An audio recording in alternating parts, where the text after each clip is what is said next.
Often quite cloudy though, with an increasing chance of some stubborn fog. Canary Islands sponsors the weather.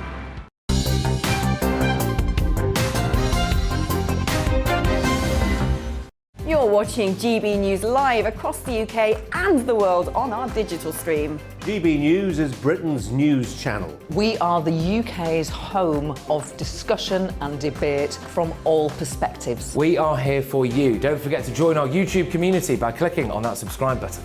And if you want the GB News app, you can click and catch up on programmes anytime. We love to hear from you, so email us. gbviews@gbnews.uk. Thanks for being part of the GB News family. My name is Andrew Doyle. Join me every Sunday evening at 7 p.m. for Free Speech Nation. This is a show where we address current affairs and news stories of the week with the help of two wonderful comedian panellists. I brought in comics because I want to give it a lighter edge, and also they work for less. See you there.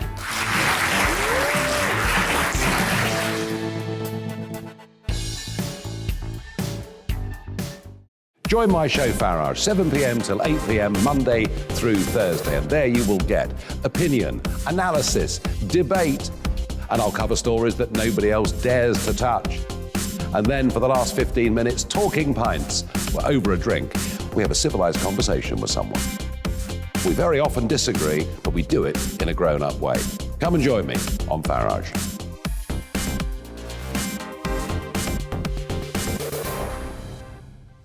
I'm Colin Brazier. I've reported from more than 70 countries around the world, covered wars from Afghanistan to Iraq, from Lebanon to the Balkans. I'm trying to bring that experience, that feel for events, to the studio. And something else, I'm ready to give an opinion. Today's stories with a spark. Brazier from 8 p.m. weekdays on GB News.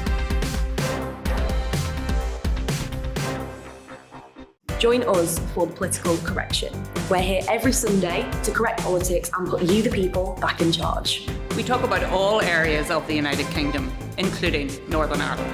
Our debate goes way beyond the Westminster Village. It's about the real country. It's about your opinion. So please, we want you to tell us what you think. This is the Political Correction. Every Sunday morning from 10 a.m. here on GB News.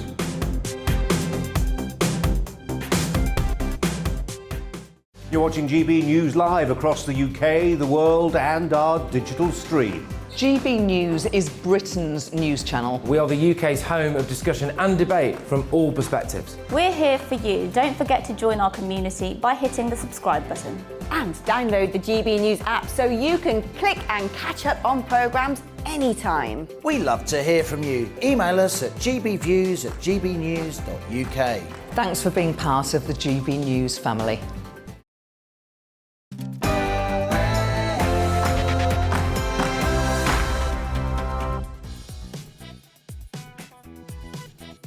With me, Patrick Christie's, and Mercy Murokia as well. We're here all the way through until midday, and it's a huge day of news today. It certainly is. Yes, and I'm glowing today. You are, Green. actually. Yeah. Anyway, make sure you get in touch with your views, as usual, on gbviews@gbnews.uk, and we'll be reading those out throughout the show. But first, let's give you the latest news.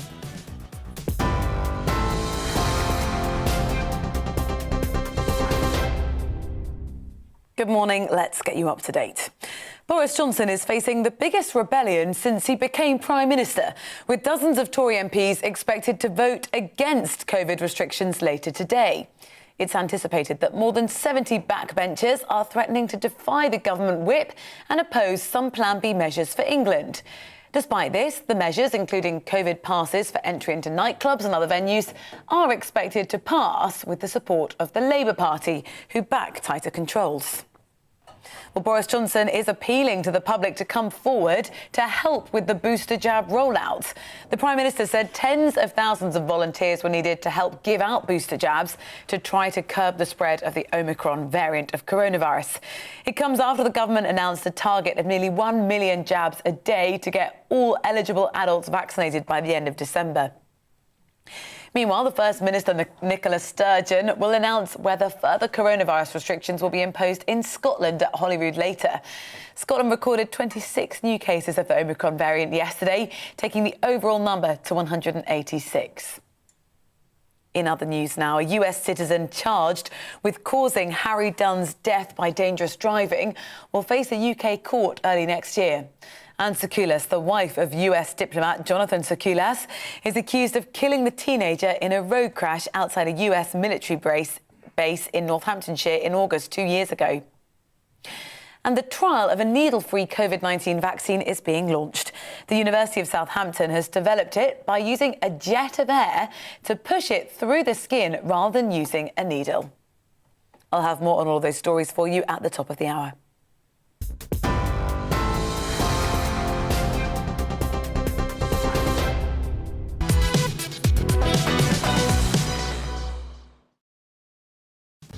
Good morning, you're watching To The Point on GB News with me, Mercy Muroki and Patrick Christys, and we've got a show full of all of today's big stories, lots of discussion and opinion on the issues you care about. Here's what's coming up. Yes, well, Boris Johnson is facing the biggest rebellion of his premiership today, as around 80 Tory MPs are expected to vote against the government's Plan B restrictions. We'll discuss what this rebellion means for the Prime Minister, and later we'll be joined by Conservative MP Tobias Ellwood, who wants the government to create a dedicated COVID department. Yes, and with the NHS website crashing, lateral flow tests widely unavailable and resources being redirected towards the booster rollout, we'll be asking, can the NHS actually cope with the Prime Minister's vaccine plans? And we'll be joined by Helen Buckingham from the Nuffield Trust, who has 25 years' experience in the NHS, to discuss that. Yes, we will. And the Health Secretary, Sajid Javid, confirmed yesterday to the House of Commons that booster jabs have become mandatory in order to get a COVID pass. What do you make of this? Do you think this is the start of potentially a bit of a slippery slope? Yes, let us know what you think on our email, gbviews@gbnews.uk, and we'll be getting to those throughout the programme as usual. But first, Patrick gives his views on Parliament and Plan B.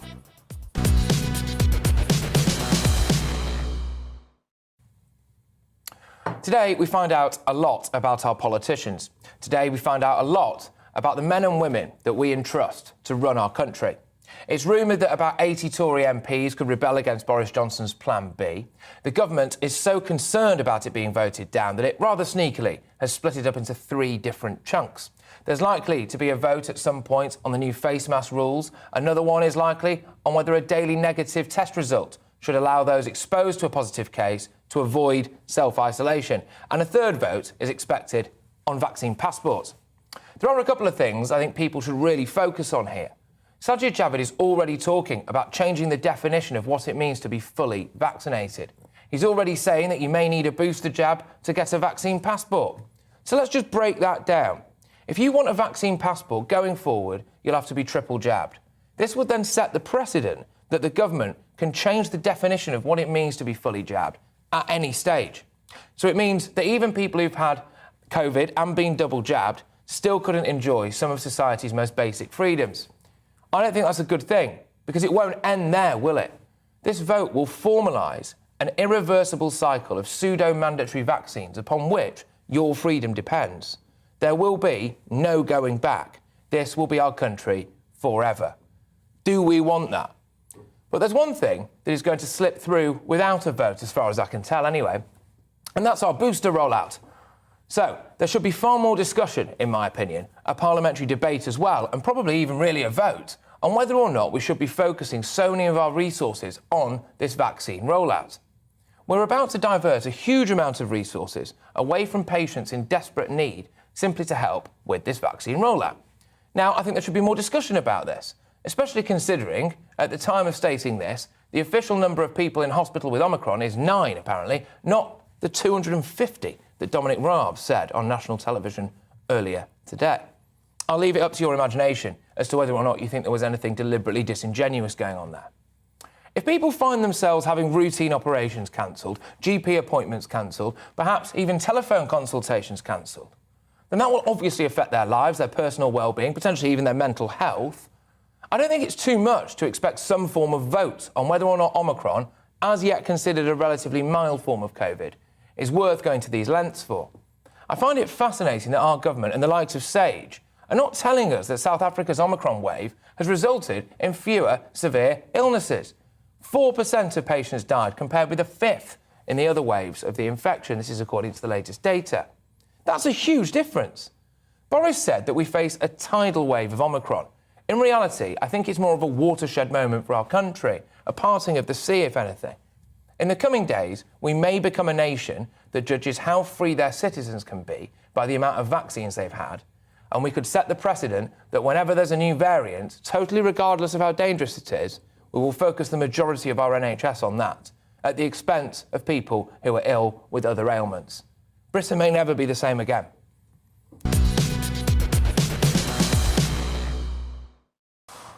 Yeah, I do. I think for me, the legitimacy, anyway, of diverting a huge amount of resources, manpower, etc., potentially at the expense of routine operations, elective surgeries, etc. I think the legitimacy of that is questionable. Yeah, I think I always do say this, but the government are stuck between a rock and a hard place. That is the reality. But I take your point completely about the fact that, you know, they've admitted that because they've brought this deadline for booster rollouts to eligible adults a month ahead, other things will have to take a hit. And I'm not comfortable with that. We talk a lot on this show about all the waiting list and all the unintended consequences of the pandemic has had, and we're nowhere near to even starting to address those.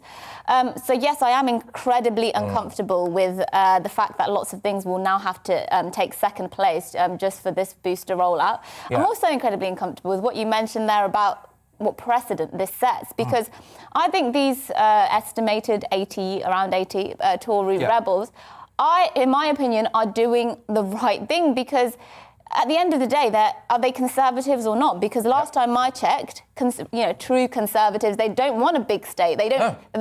Many people become Conservatives because they fundamentally don't trust the state. They believe in people making their own decisions. They don't want all this state interference. They don't want to live in authoritarianism.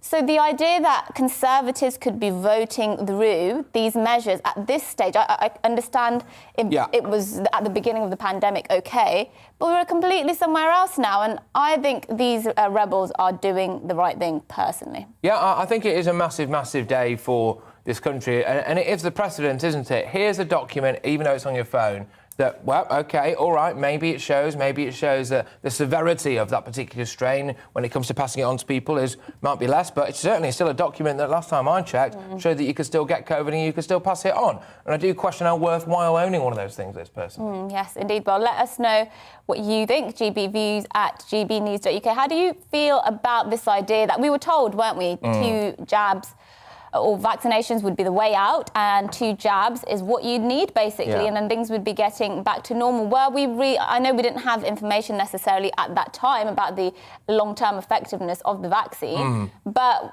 this idea that every few months they might move the goalpost to mean actually your vaccine passport that you've been told you need to do, essential things sometimes, that you need another jab. I'm not comfortable with that moving of the goalpost. But let's have a look now as well with where we are and this particular type of variant and what we know so far about Omicron, right? Because, again, the way that we react to any new variant also sets a precedent, right? Well, here we have a variant that, according to the latest figures from South Africa, and I'm hoping that actually might be able to bring these up a bit later on in the show, actually, which is that the cases there, transmission went through the roof, OK, but actually the severity of that illness and the number of deaths and the amount of people who did get severely ill was lower, much lower than any time that they've had previous waves. It was about 4% compared to about 25% over there with Delta and another variant. So I find that astonishing, right, that if we're going to react like this to this variant, that sets a very worrying precedent to me about how we act going forward as well.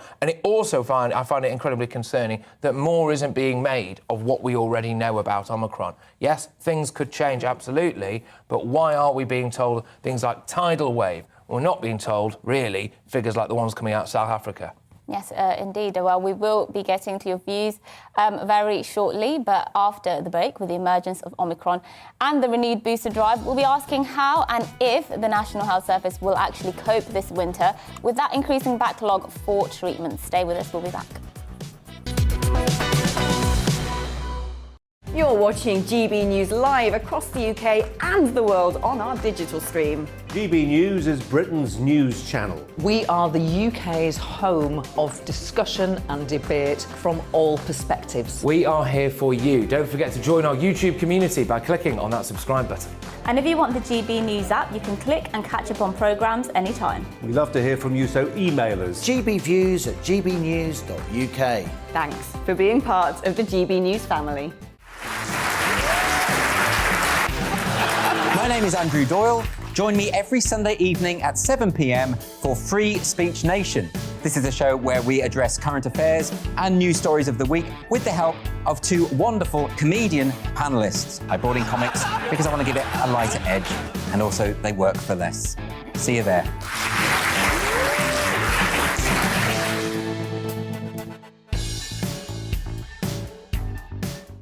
Join my show Farage, 7 p.m. till 8 p.m. Monday through Thursday, and there you will get opinion, analysis, debate, and I'll cover stories that nobody else dares to touch.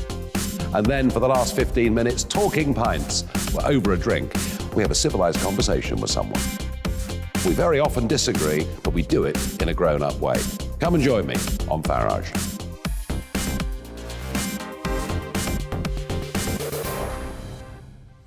I'm Colin Brazier. I've reported from more than 70 countries around the world, covered wars from Afghanistan to Iraq, from Lebanon to the Balkans. I'm trying to bring that experience, that feel for events, to the studio. And something else, I'm ready to give an opinion. Today's stories with a spark. Brazier from 8 p.m. weekdays on GB News.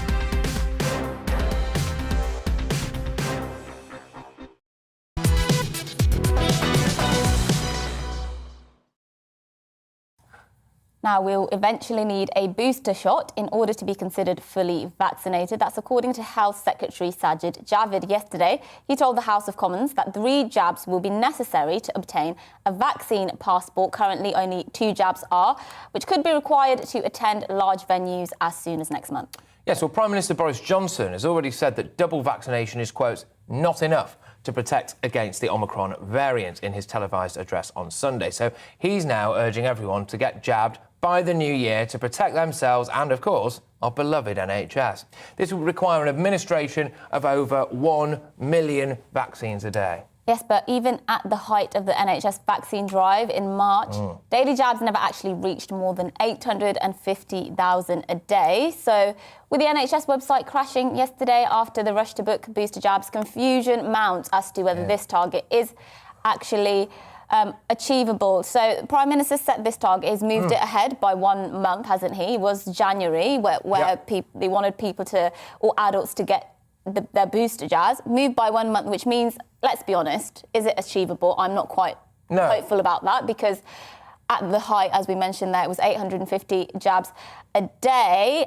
But in order to make it achievable, again, we go back to what you were speaking about earlier, it will mean having to, push everything else aside, surely, because the amount of resources and manpower that will be required to get everybody boosted will be absolutely immense. And I can't get away from the idea that there's something very, deeply political, almost intrinsically political going on here, which is that you can see the logic behind why Boris Johnson would want to create a deep sense of national unity and national togetherness and potentially, frankly, some sense of achievement, right? At this particular moment in his political career, he's been bang under the cosh for at least the last couple of weeks now, big time. Question marks over whether or not he's actually going to have to resign. He's managed now, hasn't he, to kick the Christmas party gate into the long grass slightly and create a sense now where we are all going to have to pull together as a country if we can jab 1 million people a day. And we don't know, do we? They could just tell us that they've jabbed 1 million people a day. How are we going to add all of that up ourselves? We're not going to go through all of that data,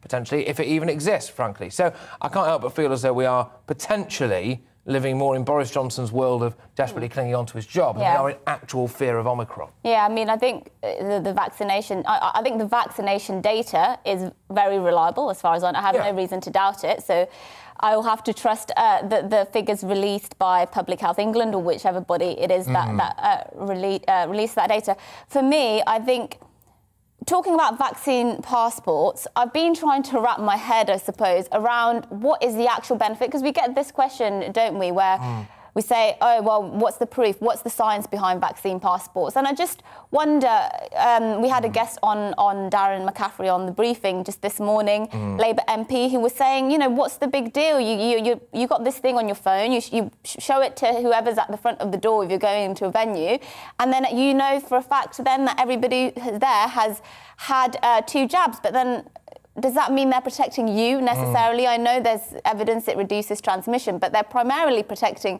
themselves, surely. So I'm not convinced that vaccine passports in an area necessarily protects everybody else to the extent that they're made to be mandatory. I'm not quite sure the justification is there. Yeah, well, someone's got in touch now. Michael, you know, Patrick, do you object to having to have a licence to drive a car? I can understand that, fine, but, you know, I also don't have to have a vaccine every single 6 months to drive my car, you know.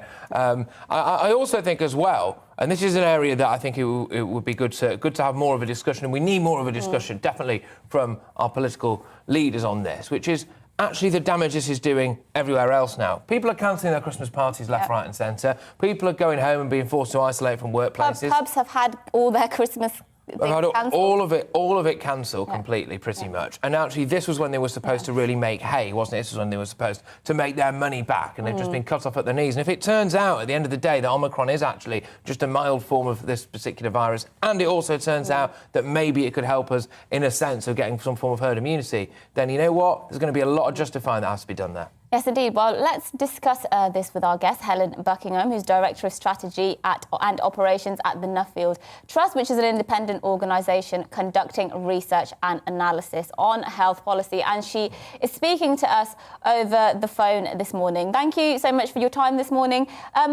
I just wondered what you make, as somebody who obviously is involved in health policy research and as somebody with personal experience of the NHS, so you're very close to all of this. What do you make of how this booster rollout and how all the other issues in the NHS are being handled right now by this current government?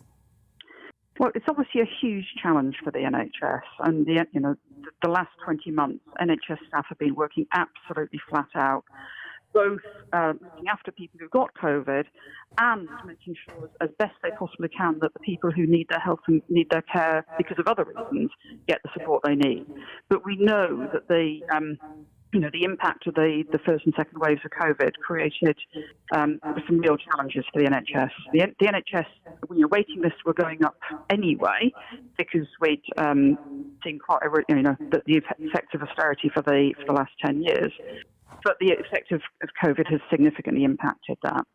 So it's really important for the NHS that actually people do come forward and get their vaccine. And I heard your previous speaker just saying that, well, is this a mild illness? Why is it important? What we see with this variant is that it appears to be very, very transmissible.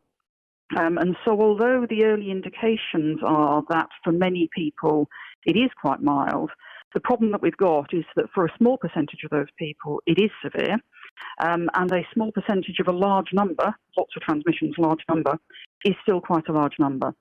So we really want to try and do everything we possibly can to minimise the further impact of COVID on the NHS, so that NHS staff can get on with doing what they also want to do, which is looking after people who've got other problems. And that really does mean people coming forward to get their booster as soon as they can. Yeah, and I think that's a massive issue that you've just raised there, about the NHS getting on best with doing everything else as well and not having to give precedent to this particular variant.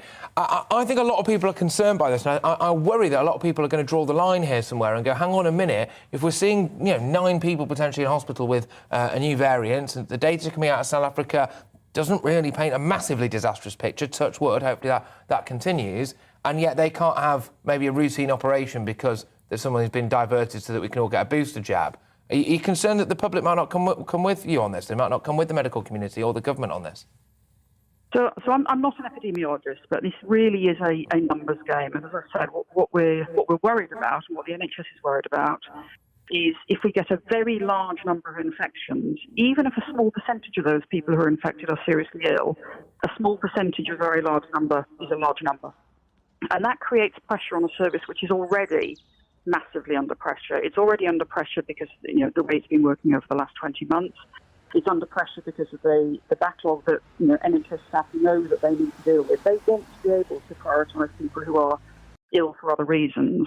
And it's a trade-off. So there is something about actually how we work really hard over the next few weeks to get as many people vaccinated as possible so that small number who do end up in hospital is really small. And that enables the NHS staff to get on and keep treating people who've got other conditions that they really need their care for. Well, Helen Buckingham, thank you for your time on this issue, Director of Strategy and Operations there at the Nuffield Trust. Yes, it's interesting, really, and I can see both sides of it. Obviously, for me, I find it quite hard to justify diverting everything pretty much over to this particular vaccine rollout. But there we go. We've got different views, and that's what it's all about. Anyway, right. So fears of a Tory rebellion have led Prime Minister Boris Johnson to split his COVID Plan B measures into 3 separate votes this week. So today, the House of Commons will debate the introduction of vaccine passports for some venues. Yes, and that is something we're going to be discussing very shortly. So after the break, and keep your views coming in. We'll be going to those as well over the whole of the programme over the next couple of hours. So join us for that. Coming up, it's the weather now. It's time to remind ourselves there's always another winter. Canary Islands sponsors the weather. Good morning. More wet and windy weather will push into the northwest today, staying a bit glum across the south with some drizzle here and there, but for most places it is going to be a dry and reasonably bright day. This set of weather fronts is heading its way to the northwest, and this old weather front has been slipping southwards through the night, and it's still providing a lot of clouds and mist and drizzle across parts of the Midlands, southern England and South Wales. But it's cleared away from northern England and North Wales, so a brighter day here compared to yesterday. Rain at times for western Scotland. It's quite windy here and very windy once more across the Northern Isles and the Western Isles, with rain continuing on and off. Here, though, temperatures could reach double figures, and it is going to be another very mild day across the south. 11, maybe 12 Celsius. Generally elsewhere, high single figures, so still generally a touch above average for the time of year. Through this evening, we are going to see that rain pepping up as it slips its way down towards the Highlands, staying largely dry through the evening for Northern Ireland, but eventually here we'll see some rain trickling in. The same goes for southwest Scotland. Murky conditions across the south persisting, a bit of drizzle here and there, and that's how we'll go into Wednesday morning. And again, it will be a fairly mild night, certainly across the south, the temperatures holding up in high single figures. It will stay pretty glum, though, I fancy, across the south during Wednesday. The odd light shower is possible. Rain and drizzle for Cumbria, southwest Scotland, at times for Northern Ireland. But a brighter day in the north of Scotland. Still breezy, but the wind's easing down. We should see some brightness, too, for parts of northern England, particularly from East Yorkshire down through to Lincolnshire into Norfolk. The North Midlands and North East Wales also looking mostly bright tomorrow. The rest of this week looking largely dry. High pressure's moving in, which means not much rain at all from Wednesday onwards. Often quite cloudy, though, with an increasing chance of some stubborn fog. Canary Islands sponsors the weather. You're watching GB News live across the UK and the world on our digital stream. GB News is Britain's news channel. We are the UK's home of discussion and debate from all perspectives. We are here for you. Don't forget to join our YouTube community by clicking on that subscribe button. And if you want the GB News app, you can click and catch up on programmes anytime. We love to hear from you, so email us. gbviews@gbnews.uk. Thanks for being part of the GB News family. My name is Andrew Doyle. Join me every Sunday evening at 7 p.m. for Free Speech Nation. This is a show where we address current affairs and news stories of the week with the help of 2 wonderful comedian panellists. I brought in comics because I want to give it a lighter edge, and also they work for less. See you there.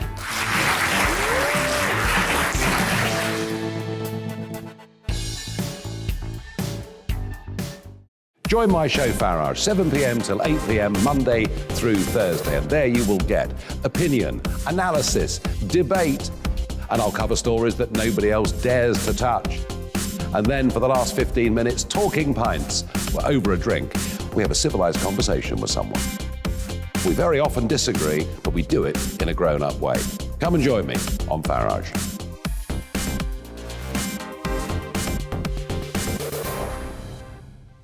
I'm Colin Brazier.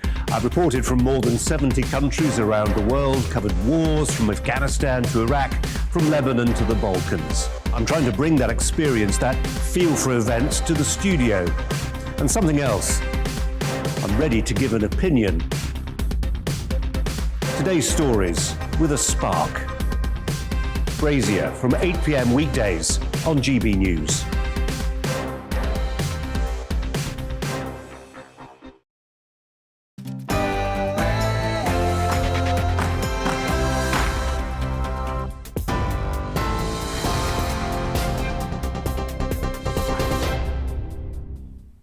Good morning, I'm Rosie Wright. Let's get you up to date at 10 o'clock. Boris Johnson is facing the biggest rebellion since he became Prime Minister, with dozens of Tory MPs expected to vote against COVID restrictions later today. More than 70 backbenchers are anticipated to threaten to defy the government whip and oppose some Plan B measures for England. It's thought that up to 10 ministerial aides could resign to oppose the controls. Several separate votes are going to be held on face mask rules, mandatory vaccinations for NHS staff and the so-called COVID passports. Well, despite this, the measures, included COVID passes for entry into nightclubs and other venues, are expected to pass with the support of the Labour government, who back tighter controls. People are facing problems getting hold of COVID-19 tests for a second day in a row. Lateral flows have been unavailable to order via the government website, but it's understood a number were available in the very early hours of the morning. It's as double jab people are now being asked to take a lateral flow test every day for 7 days if they come into contact with someone with coronavirus. Meanwhile, the Prime Minister is appealing to the public to come forward to try and help the booster jab rollout. Boris Johnson said tens of thousands of volunteers were needed to help give out boosters to try to curb the spread of the Omicron variant. It's after the government announced a target of nearly 1 million jabs a day to get all eligible adults vaccinated by the end of December. But former NHS Trust Chairman Roy Lilly told GB News that's unrealistic. Just to suddenly on Sunday night say, oh, listen, and by the way, on Monday we're going to do 1 million vaccinations. Oh, no, we're not. We've got to recruit the volunteers with the estates people who've got to sort out the locations, there's security, there's clinical waste, there's logistics. I mean, this is a big operation, and I'm not saying the NHS isn't up for it. It is. But if you simply do the numbers, the carryover of the unvaccinated into the next day, it's just statistically impossible to do by the end of the month. In other news, plans to overhaul the Human Rights Act have been described by campaigners as an attempt by the government to put themselves above the law. The Justice Secretary Dominic Raab will unveil the new proposals today, which he says will strengthen typically British rights and add a healthy dose of common sense. Some campaigners, though, say these plans are threatening the ability to challenge those in power, and they warn the rights of ordinary people could be fatally weakened by the changes. The Henry Jackson Society told GB News the Act needs modernising. They need to be addressed in terms of those imbalances where I feel that the rights of those who do break the law tend to be prioritised. And the reality of the matter is that in an era which is incredibly volatile and unpredictable in terms of the security threat, that needs to be reflected in how our human rights regime works in the UK. A US citizen charged with causing Harry Dunn's death by dangerous driving will face a UK court early next year. Anne Sakoulas, the wife of US diplomat Jonathan Sakoulas, is accused of killing the teenager in a road crash outside the US military base RAF Croughton in Northamptonshire in August 2 years ago. The Crown Prosecution Service say the case will be heard at Westminster Magistrates Court in January. A mother who went missing for 8 months after leaving her newborn baby in a park, she's now been found. She was tracked down after officers made more than 1,000 lines of inquiry. The baby, named George by hospital staff, was discovered by a dog water in Kings Norton in Birmingham in April of this year. The trial of a needle-free COVID-19 vaccine is being launched. The University of Southampton has developed a new method of delivery by using a jet of air to push it through the skin rather than a needle. You are up to date. I'll have the headlines for you in half an hour. Right now, back to the point.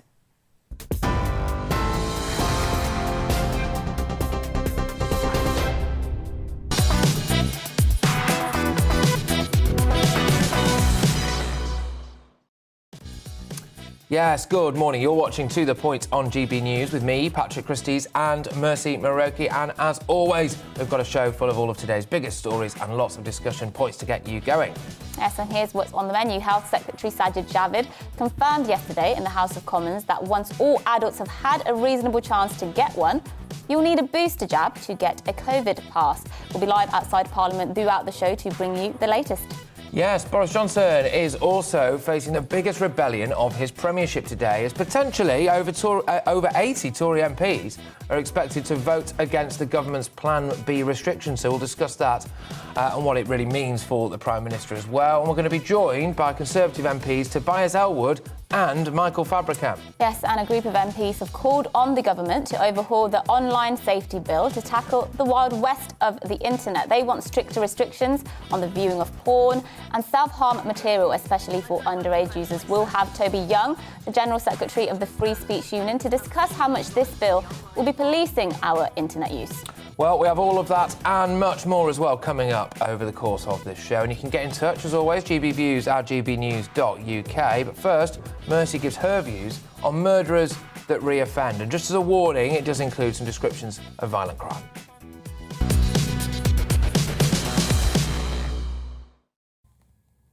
Figures from the Ministry of Defence have revealed that over the past decade, 129 criminals who were jailed for life went on to be handed second life sentences after being let out of prison and then going on to reoffend, in most cases murdering again. The data shows that in 2019, a repeat offender was given a second life sentence and sent back to prison every 3 weeks in the country. Those include the likes of Stephen Unwin and William McFall, who were jailed for murdering pensioners in the 1990s. On their release, they decided to torture and murder a mother of two, leading to their being sent back to prison again for a second time. In another case, a paedophile was given life for raping and attacking a child. He was released, and guess what? He went on and committed a similar sex attack, and he was also handed a second life sentence. Now, all of this shows that serious questions have to be raised about the parole board's decision-making. They have a catalogue of poor decisions under their belt that have come back to bite them over the last few years, not least releasing double child killer Colin Pitchfork, who was sent back to prison within a few months, and being forced into U-turning on their decision to release black cab rapist John Warboys.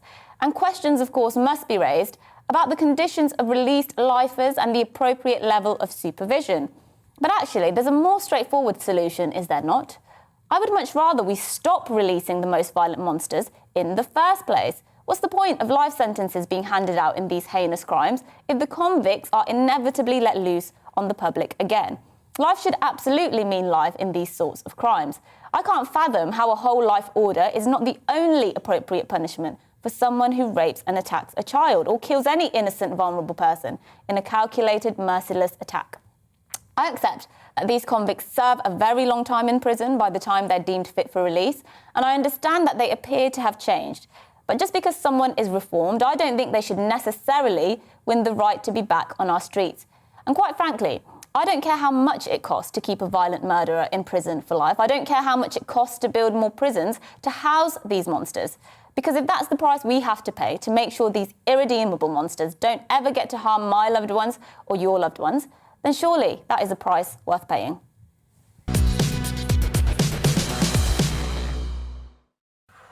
Yeah, I think we've spoken about this quite a few times already, haven't we? Which is like, about... Me speaking about criminal justice, don't know what you're on about. Oh, yeah, yes. Who'd have thought it? But, the whole life orders thing, is potential. And it is that question of money, isn't it, for a lot of people? But actually, if you really think about the cost that it would be to release someone from prison, they reoffend again, so there's a human cost to whoever they harm, then you rearrest them, fingers crossed, you take them to court, you throw them back in the nick. By the time you've added all that up, you might as well have just never let them out in the first place. Yeah, and I'm not calling for whole life orders to be handed out just to every single murderer. Obviously, there are different circumstances of every crime that the judge has to take into account when handing down a sentence, and I don't think every single murder necessarily deserves a whole lot. Somebody spending the rest of their life in prison. But there are some crimes that are just, I cannot fathom how we release these people back onto our streets. I mean, I've just mentioned some of them there. There's almost an inevitability to some crimes when you look at how cold and merciless and how monstrous you would have to be to carry out that crime. That why are we letting these people out? You know, what's the price we're willing to pay for that? Because if we're letting them out on the risk that they might go on and do the same thing, in one case it was attacking a child again after the man had raped and sexually attacked a child previously. That's not a price. I don't want to gamble with people's lives, not least the most vulnerable people in society.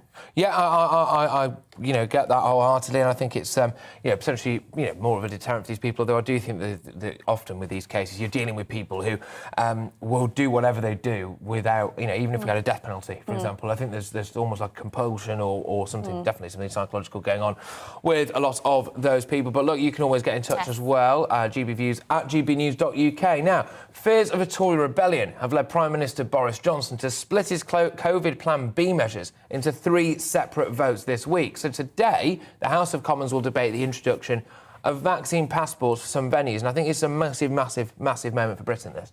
Yes, and the Prime Minister is facing a rebellion, as we've been talking about, of more than 80 Conservative MPs opposed to the measures, although this figure could, of course, go up. And inevitably it will go up. That's just the latest estimate. If true, this would be the largest rebellion of his premiership that Boris has seen yet. Other measures to be debated are new guidance on testing as well as mask wearing.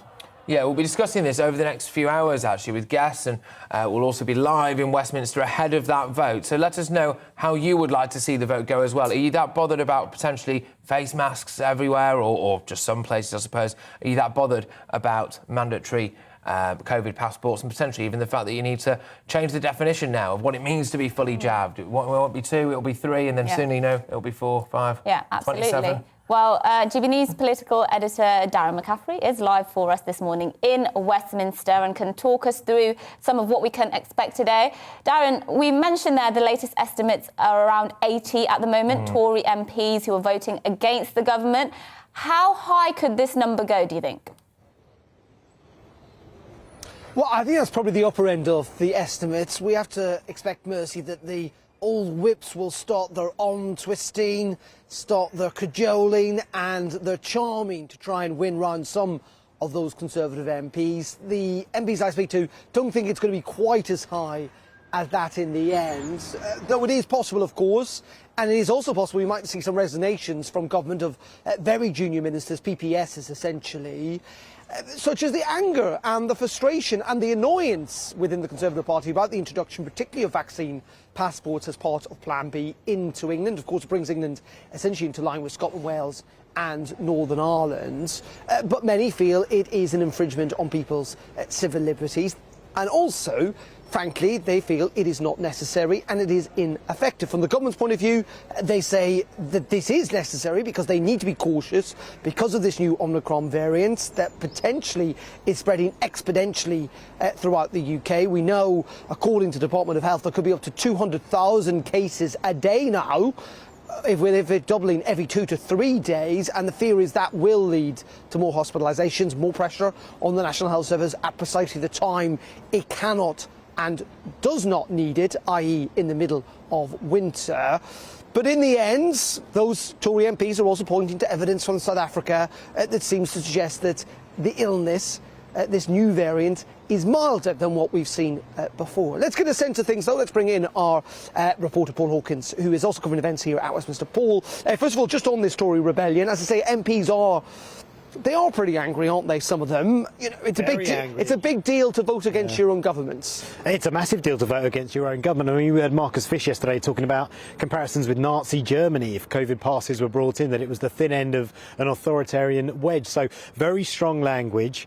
Speaking to Peter Bone earlier, actually, he said that the way that the common schedule had been planned today would kind of reduce the amount of time that MPs get to speak, in which case I said to him, well, you might see a ratcheting up of the language similar to that we heard from Marcus Fish yesterday. So MPs very much looking to make their point when they debate in the Commons later, before we have those 4 votes later. And yes, it is a big deal when you vote against your own government, and it is not a good look for the Prime Minister, having to rely on the opposition to get his legislation through. And the votes are not just on vaccine passports, things like mask wearing as well. Essentially going back to Plan B, isn't it? Yeah, and also on self-isolation rules as well. I'm not sure whether this is going to happen later today, but there was talk about a 4th vote as well on mandatory vaccination for NHS workers. For NHS workers, which Labour have said they will back. Up until October, they said they weren't going to back it. Now they said that they've spoken to the government advisors and they will now back it. So Labour backing them on all those 4. But the COVID passes, that's the one that's causing the real upset amongst that 60 to 80 group of backbench rebels, Conservative backbench rebels, and that's the one that's causing the big problem for the government. And just in terms of the variant itself, we've heard a bit more detail from the government this morning. Dominic Raab, the Deputy Prime Minister, has been doing the morning rounds. What have we learnt? Well, we've learnt that he didn't quite get his figures right for a start. He was talking about 250 people in hospital in the UK with, he told one broadcaster, 250 people in hospital in the UK with COVID, and then he had to row back on that earlier and said he misheard the question, and it turns out it is just 10. So just 10 people in hospital with Omicron across the UK at the moment. And essentially the message from Dominic Raab this morning was that he used the phrase ramping up a lot there, ramping up the booster programme, and still urging everyone to get that booster jab, because they say, the government and its scientific advisors, that in 2.5 weeks' time the NHS could well be overwhelmed if people don't go out and get their jab, and slow the rate at which this virus is progressing. And the evidence is that it is much more transmissible than the Delta variant. Yeah, indeed, and of course concerns about people moving around over Christmas and that sort of stuff. Yeah. But then we look at the evidence from South Africa and we come back to that again.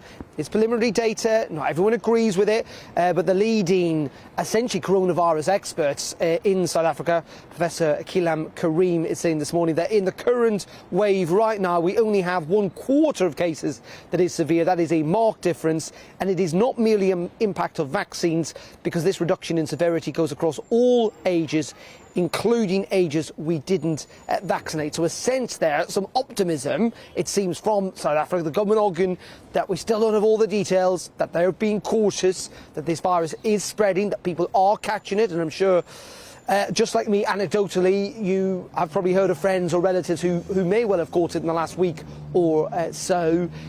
But there is that liner of positive news, but it is going to be another tricky day for the government, with a pretty serious rebellion on its hands later. And all this, of course, just 2 days, Mercy, ahead of a pretty crucial by-election in Shropshire. Well, I say crucial, it shouldn't be crucial. It's a rock-solid, safe Conservative seat. But at the moment, it's looking pretty squeaky. Squeaky bum time, I think Alex Ferguson used to say. Yes, indeed, absolutely. Well, look, thank you very much, Darren McCaffrey there, just outside the corridors of power, and Paul Hawkins as well, whizzing you through what we can expect from today. Yes, indeed. Well, it's time to go to your views, gbviews at gbnews.uk. We've been asking you how you want this vote later on to go, or how you feel about the fact that you actually now, as announced by the Health Secretary Sajid Javid yesterday, you will be needing a 3rd booster jab to qualify for that vaccine passport. So the 2 jabs is not enough, basically, anymore to get that COVID certification. Yes, indeed. And a variety of views, actually, quite a big split on this. Some people just saying, look, hey, we've ordered all these vaccines. It's absolutely right that we need to get them. That was from Gary. But then also quite a lot of you as well just saying, look, we're certainly focused too much on COVID, and we shouldn't be, because it will affect the rest of our lives. And that's from Brian. I think this is kind of a big split for people now, a massive split, it seems anyway here. A lot of people don't seem to want COVID passports and COVID passports at all, but there's quite a few of you are okay to wear masks and things like that. Yeah, and it is interesting because the national polls do show that largely the public are in favour of restrictions, or further restrictions at times like this. So it is important to remember there are lots of people as well who do want restrictions. But after the break, are we heading towards government-related internet? We'll bring you the latest on the new online safety bill after the weather. It's time to remind ourselves there's always another winter. Canary Islands sponsors the weather. Hello again. Grey skies for most of us today, with some patches of drizzle here and there as well. But it will be wet in the far northwest for northern and western Scotland in particular because of these weather fronts which are moving in from the Atlantic, containing some steady and heavy rain at times. This weaker weather front, trapped by an area of high pressure, brings thicker cloud across some central and southern parts of the UK and some light rain and drizzle at times, particularly for parts of Wales over the higher ground, southwest England as well. A chance of some breaks in the cloud towards the east of England, but thicker cloud once again further north, where it will be damp for western Scotland, with some steady rain there for the far north of Scotland. Quite breezy in the north as well, but that breeze coming in from the southwest brings mild air, so temperatures reaching 13 Celsius in some spots. It's not going to be a cold day, that's for sure. But it will be a grey day and another cloudy night to come for the vast majority. That cloud lowering to cover the hills in the west and some patchy drizzle once again, especially in the west. The steady rain across Scotland pushes south into parts of Northern Ireland, southern Scotland and northwest England. And it's a mild night. It's going to be frost-free virtually across the board. But it'll be a bright start to the day for parts of, say, the Midlands into eastern England. Some sunshine here at times, a better chance compared to this afternoon. Elsewhere, generally cloudy skies, but the area of cloud and rain across Scotland sinks south into Northern Ireland, northwest England, and it brightens up for the north of Scotland with some sunshine here, albeit with a few showers for the far north. Feeling a bit colder here, otherwise it's another very mild afternoon to come with temperatures largely in the double figures. A lot of cloud cover then as we end Wednesday, some breaks there to the east and the far north. With high pressure building from the south as we head towards the end of the week, it's going to be largely dry, but it will stay mostly cloudy and it will turn just a little bit colder. Canary Islands sponsors the weather. You're watching GB News live across the UK and the world on our digital stream. GB News is Britain's news channel. We are the UK's home of discussion and debate from all perspectives. We are here for you. Don't forget to join our YouTube community by clicking on that subscribe button. And if you want the GB News app, you can click and catch up on programmes anytime. We love to hear from you, so email us. gbviews@gbnews.uk. Thanks for being part of the GB News family. My name is Andrew Doyle. Join me every Sunday evening at 7 p.m. for Free Speech Nation.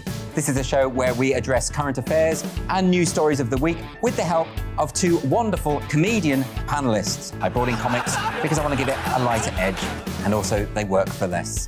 See you there.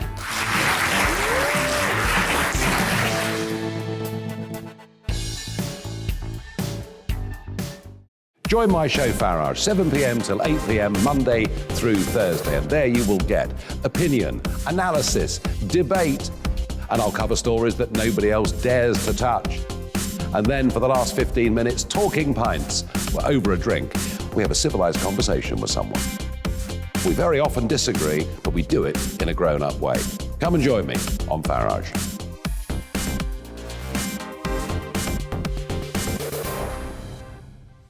I'm Colin Brazier. I've reported from more than 70 countries around the world, covered wars from Afghanistan to Iraq, from Lebanon to the Balkans. I'm trying to bring that experience, that feel for events, to the studio. And something else. I'm ready to give an opinion. Today's stories with a spark. Brazier from 8 p.m. weekdays on GB News. Join us for the political correction. We're here every Sunday to correct politics and put you, the people, back in charge. We talk about all areas of the United Kingdom, including Northern Ireland. Our debate goes way beyond the Westminster Village. It's about the real country. It's about your opinion. So please, we want you to tell us what you think. This is the political correction. Every Sunday morning from 10 a.m. here on GB News.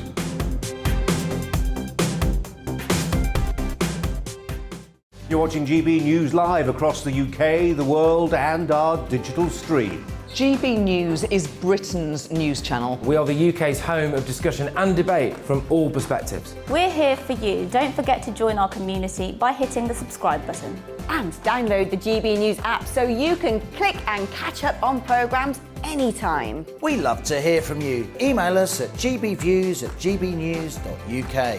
Thanks for being part of the GB News family.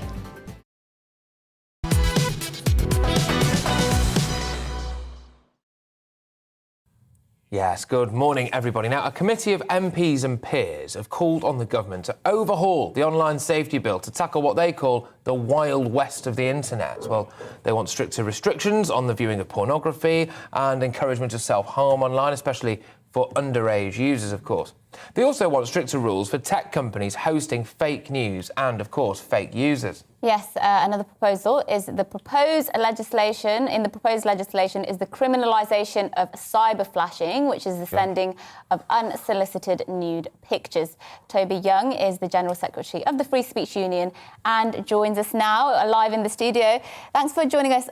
Talk us through what is included in this bill and your view on it.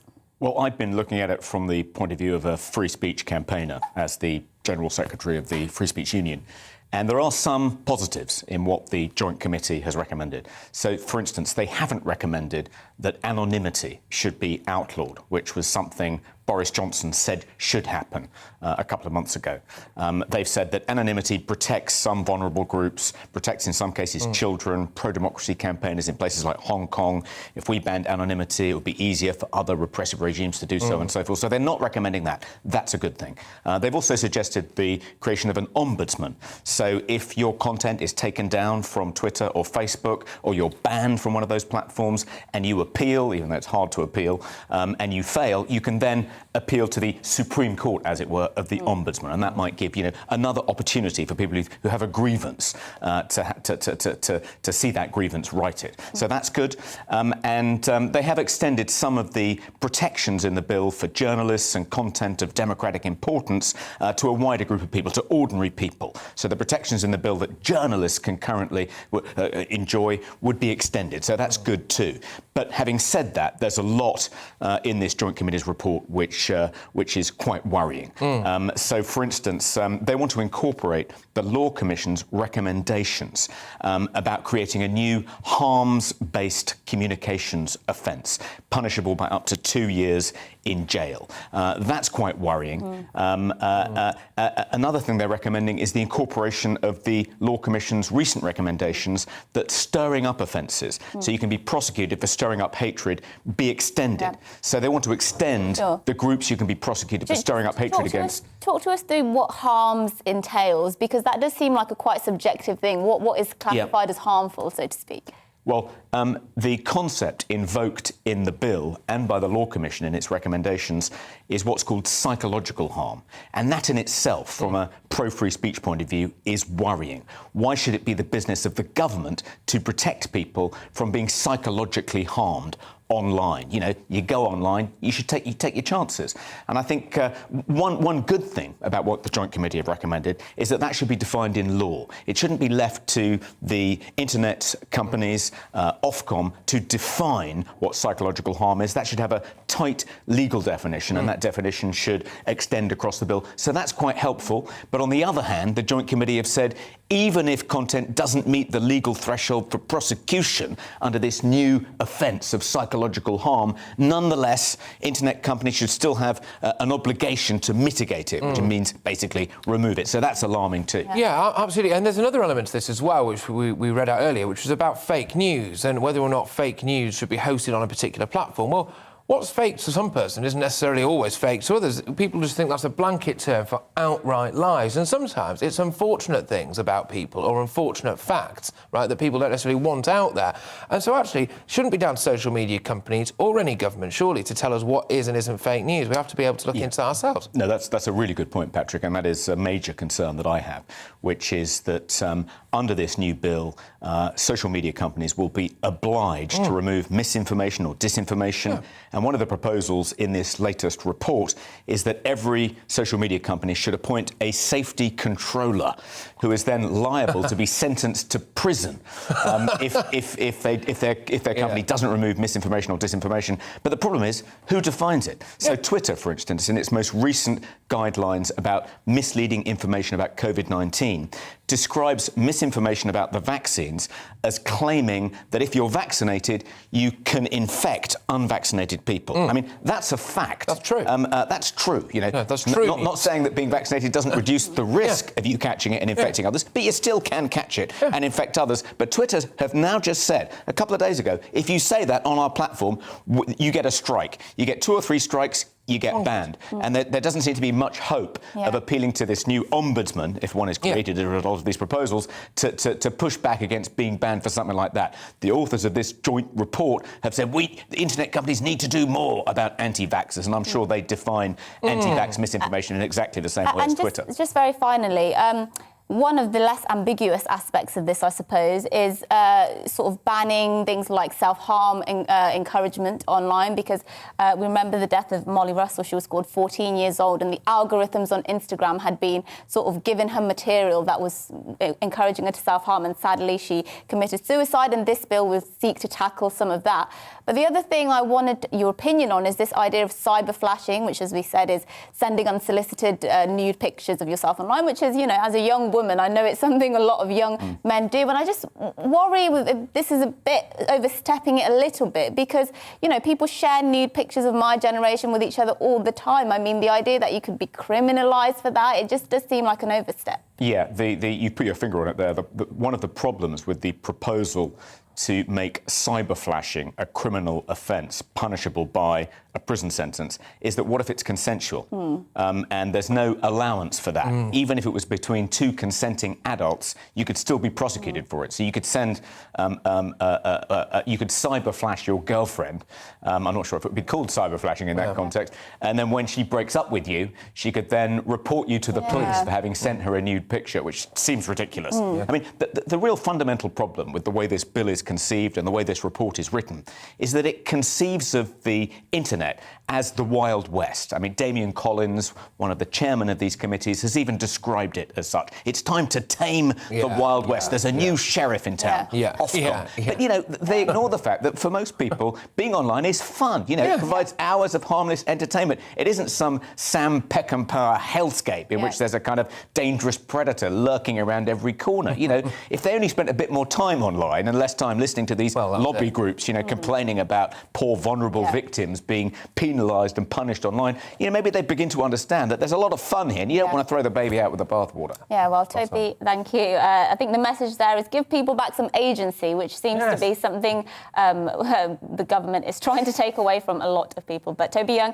General Secretary of Free Speech Union there, thanks for joining us. And coming up after the break, we'll be talking more about the expected Tory revolt over the Prime Minister's COVID Plan B with the Conservative MP Michael Fabricant, and soon be talking to a Scotland reporter as Nicola Sturgeon could be introducing tougher restrictions for Scotland today. But before that, a look at this morning's news.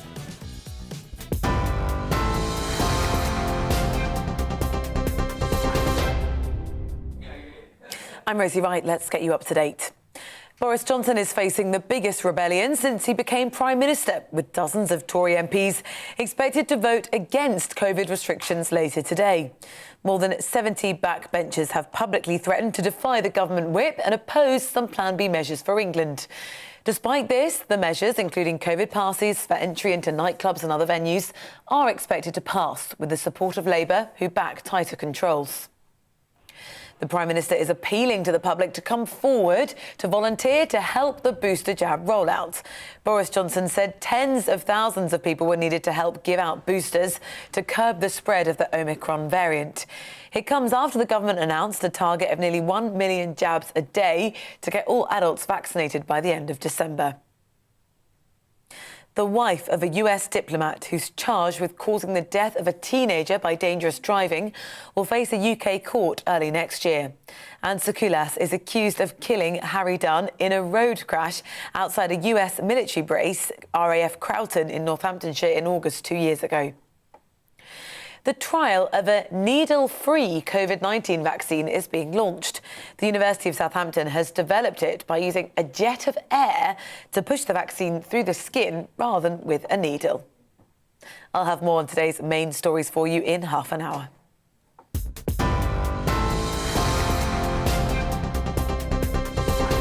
You're watching GB News live across the UK and the world on our digital stream. GB News is Britain's news channel. We are the UK's home of discussion and debate from all perspectives. We are here for you. Don't forget to join our YouTube community by clicking on that subscribe button.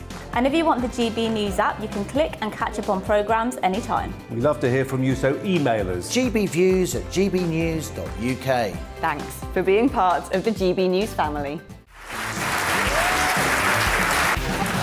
My name is Andrew Doyle. Join me every Sunday evening at 7 p.m. for Free Speech Nation. This is a show where we address current affairs and news stories of the week with the help of two wonderful comedian panellists. I brought in comics because I want to give it a lighter edge, and also they work for less. See you there.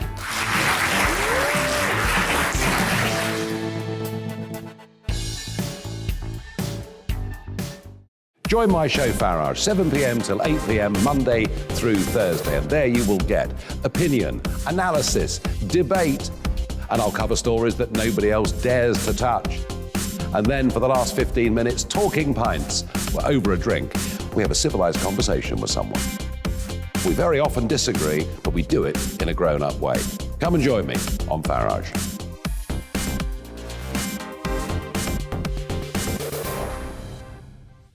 I'm Colin Brazier.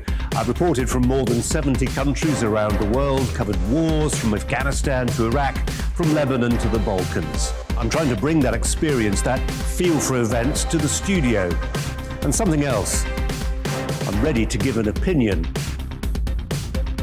Today's stories with a spark. Brazier from 8 p.m. weekdays on GB News.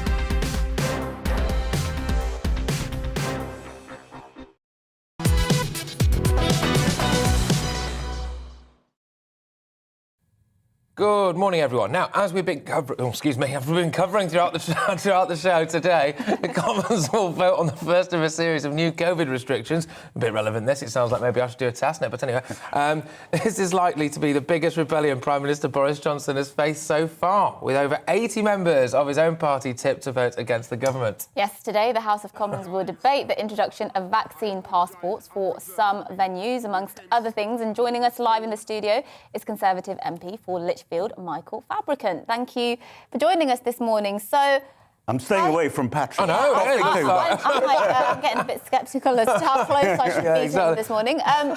Tell us how you're going to vote and what you make of all of this, because let's be honest, 80 plus potential rebellion, not looking good for the Prime Minister. No, it's not looking good, but I think it's a bit of a free hit, actually, for a lot of Conservative MPs, because they know that Labour are going to support this. And I think that if Labour was saying, no, we're opposing it, and all the opposition parties were opposing it, I think there would be a much smaller rebellion, if I'm honest with you. I think also it has a little bit to do with one or two MPs. I was about to say I was at a drinks party last night, but I think that's legal. I'm not sure about that, oh dear. But anyway, and one colleague of mine who's voting against it said that, well, it'll close cinema, well, not close cinemas, but cinemas, you know, you'll have to do it all and all the rest of it. And that's not the case. I think people don't quite understand. The legislation is not actually very onerous. I've got a crib sheet here, a bit of paper. Here we go. Well, no, it's just because I need to remember what it was. It only applies actually to nightclubs if it's a hot and steamy environment. Oh, wow. We like hot and steamy environments. A nightclub isn't hot and steamy. It's not much of a nightclub. Well, that's true. Indoor unseated venues, which have more than 500 people, well, there are very few unseated venues. Outdoor unseated venues of 4,000 people. And raves of over 10,000 people. I mean, come on. I mean, so it doesn't apply to pubs, doesn't apply to shops, doesn't apply to supermarkets. Hardly anyone's going to be affected. The other thing, by the way, is you don't have to have. I mean, I do recommend that everyone gets their vaccine and gets the booster and everything, but you don't have to, as long as you've had a COVID test, which I know you guys do. Yes. You've got to get yours done quickly. You know, as long as you've had a COVID test in the last 48 hours, then that's fine. But as I say, for most venues, most settings, as they like to talk about nowadays, it doesn't even apply anyway, so this legislation. For this for vaccine passports in particular? Well, it's not vaccine passports. To be brought into those particular venues? Yeah, but it's not vaccine passports. You either have to be vaccinated or a lateral flow test. But it's only for, well, I can only think of a nightclub that it would actually apply to. It doesn't apply to cinemas, pubs or theatres or anything. So 99% of people are just not going to be affected by this legislation anyway. So you could ask, not that I'm doing your job for you, you could ask, well, what's the point then?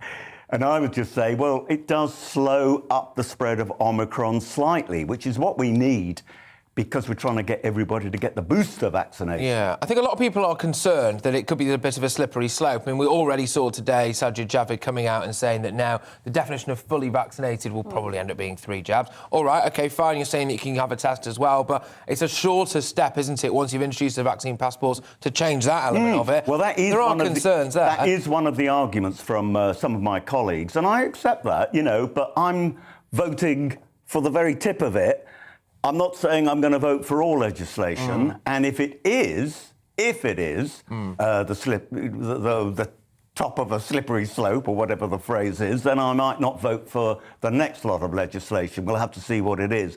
As far as the 3 vaccine thing is concerned, look, you know, I think we're hoping that by the end of this year, I think more realistically the end of January, everybody who could be vaccinated, you know, could be.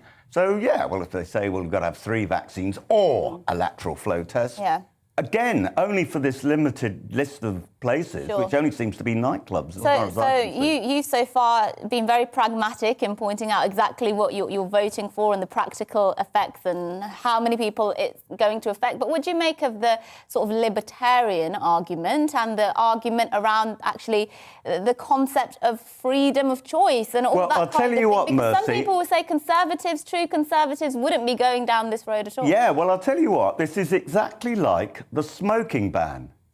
Because I'm a libertarian, but I voted to ban smoking in pubs and restaurants and all that. And I remember a colleague of mine said, Mike, you're the great libertarian. How comes you're voting for this? Because that's not very libertarian. And I say, well, I also need to have the liberty, if you like, to breathe clean air. Because I don't smoke. And we did discuss, I think, last interview what I did smoke, but that was a long time ago. And I think the statute of limitations now means I won't get arrested. I'm assuming that. There could be the police. Oh, God, the police are out. No, I mean, it's people shouldn't have to be infected by other people. Now, you know, it's not 100% perfect, the vaccine, we know that. Some of the Omicron variant escapes the vaccine, but it does reduce it. I just want us to get back to normal life as quickly as possible. And the more people who are vaccinated or get these lateral flow tests, more likely we're going to get back to natural life again. Do you think we're actually doing this because Boris Johnson is scared of Omicron, or do you think he was scared of being well and truly under the cosh with the Christmas party stuff and a bigger picture thing going on, and he's thought, look, here's a way of maybe me trying to unite the nation and, frankly, keep that stuff out of the headlines? No. Do you think this is all about I Omicron? think it's all to do with the fact that he almost lost his life. Really? It was that serious. It really was touch and go that he'd have been put on a ventilator.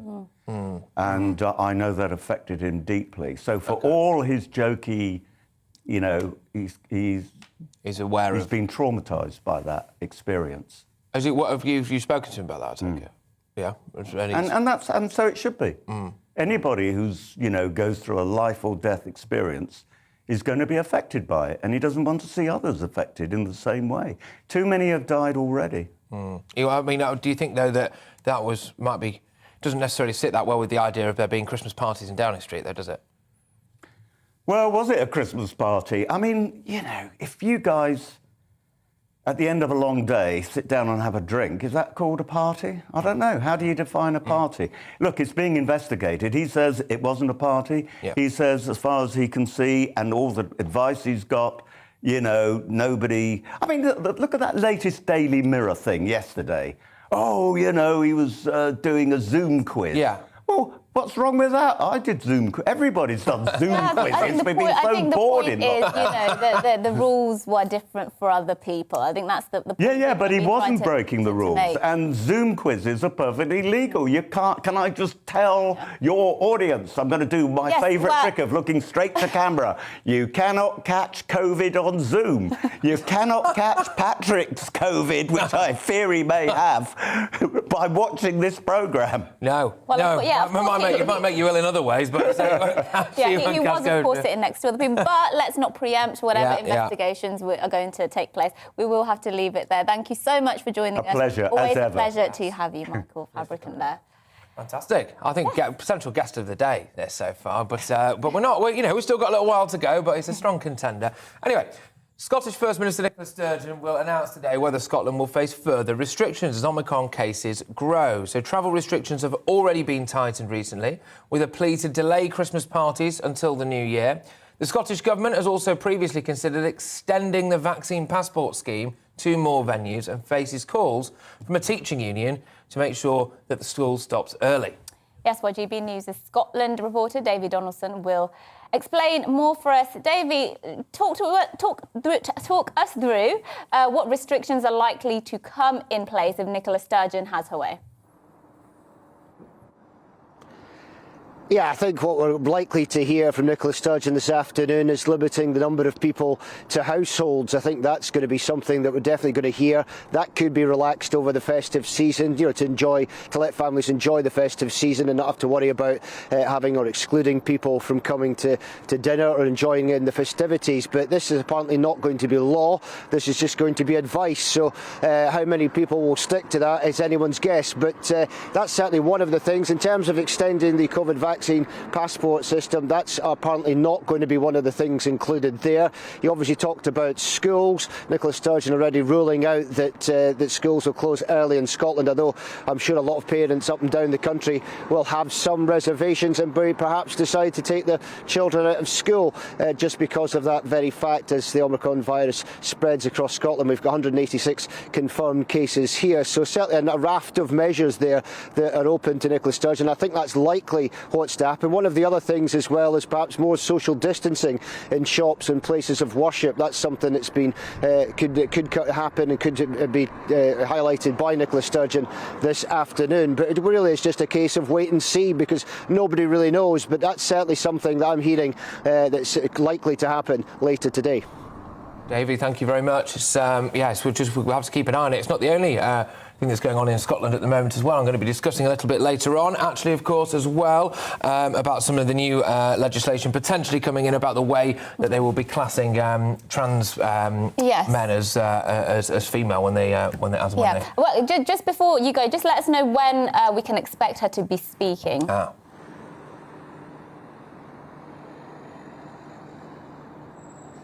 David, can you hear us? Sorry. David, can you hear me? Sorry. When can we expect Nicola Sturgeon to rise, as it were, and start speaking? Yeah, she's going to be on about 2 o'clock this afternoon. Just after 2 o'clock, I'll be outside Holyrood there and keep you updated with exactly what's going on and get some reaction to what's been said. So, yeah, it's going to be later this afternoon before we hear from Nicola Sturgeon. I think everyone will be tuned into that announcement to find out exactly what she's got to say. I mean, I'm here at Ingliston in Edinburgh, which is a vaccination centre. I was here very early this morning, and certainly there was a big queue down the street. Obviously, you can see behind me now, that's gone, but a lot of people I spoke to are very keen to get that vaccination, get it done, get that booster and get it done, simply because they don't know what lies ahead, and they feel that if they get that, then obviously that may help them or prevent them getting the Omicron virus. But this is going to be busy. It was busy at the weekend, and I imagine it'll be busy throughout the day as well. So a lot of people having that in their mind, and later on today obviously we'll find out from the First Minister exactly what restrictions are going to be put in place. Well, Davey, we'll join you at around 2 o'clock then for you to give us an update on exactly what Nicola Sturgeon says. Thank you for joining us. Yes, indeed. Well, the Labour-run Welsh Government has created a new sex education programme without the sex. That's right. All references to boy, girl, female and male have been removed from the teaching programme for sexuality education classes, as sex can't even be in the class name, apparently. Yes, well, unlike in England, Welsh parents cannot choose to remove their children from sex or sexuality education classes if they disagree with them, and the only other option would be private education. So basically, wealthy people are allowed to choose what their children can learn about gender, and poor parents can't. The Relationships and Sexuality Education Code, that's what it's called, is scheduled to be debated for just 30 minutes today in the Senate before coming into force. Critics from Transgender Trend campaign groups say the erasure of sex undermines safeguarding and erodes the concepts of privacy, boundaries and consent, and they say it puts girls particularly at risk. So this is yet another example. You alluded to this a minute. I did. You alluded to this a minute. Are you okay? Yeah, is it the Omicron? Oh, yeah. You alluded to this earlier about... You joke now. You what? I'll go out of it, test positive, and you'll have to isolate as well. Well, I mean, I do need a bit of a break. OK, let's be serious. Omicron is not a joke. But this goes to show... This is another example of what you've been talking about, and you will indeed be talking about a bit later. But how can you have sex education without sex? Because surely they're teaching the children, you would have hoped, that how reproduction works. You can't talk about reproduction, can you? Without talking about female and male sexual organs, and therefore the fact that females and males do exist.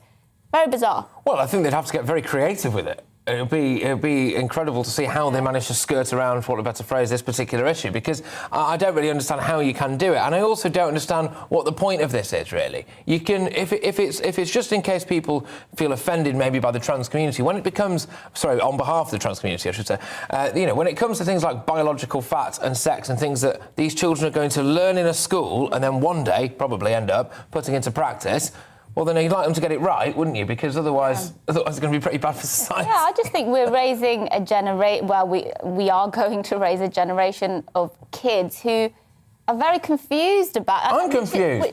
Which are just very confused about gender, very confused about their own identity when there's absolutely no need for it. I think something like 0.something% of people in this might be in America, or I can't remember if it's in the world, are actually trans sex, which is an actual condition.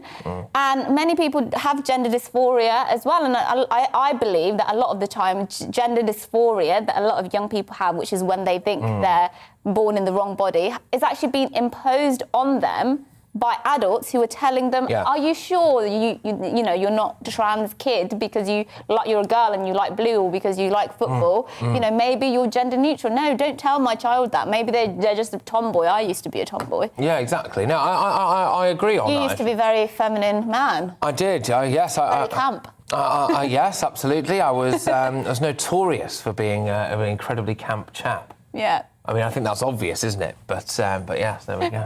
Well, let us know what you think. GBViews@gbnews.uk. And how do you feel, actually, about this idea of parents having, in Wales especially, not having the choice to take their kids out of sex education classes? And are you concerned, if you have children, about what they're actually being taught now in those sex education classes? Let us know. Yes, indeed. Right, OK, well, moving away from that for a moment, a postman has been sacked after being caught on film refusing to help a pensioner who had slipped on the snow outside her front door in Falkirk, Scotland. I'm pretty sure you might remember the video that was with this. The postman, Thomas McCafferty, was recorded telling grandmother Patricia Stewart, "I can't help you, pal," after spotting her lying on the ground outside. He said he was too knackered to offer his assistance before walking away.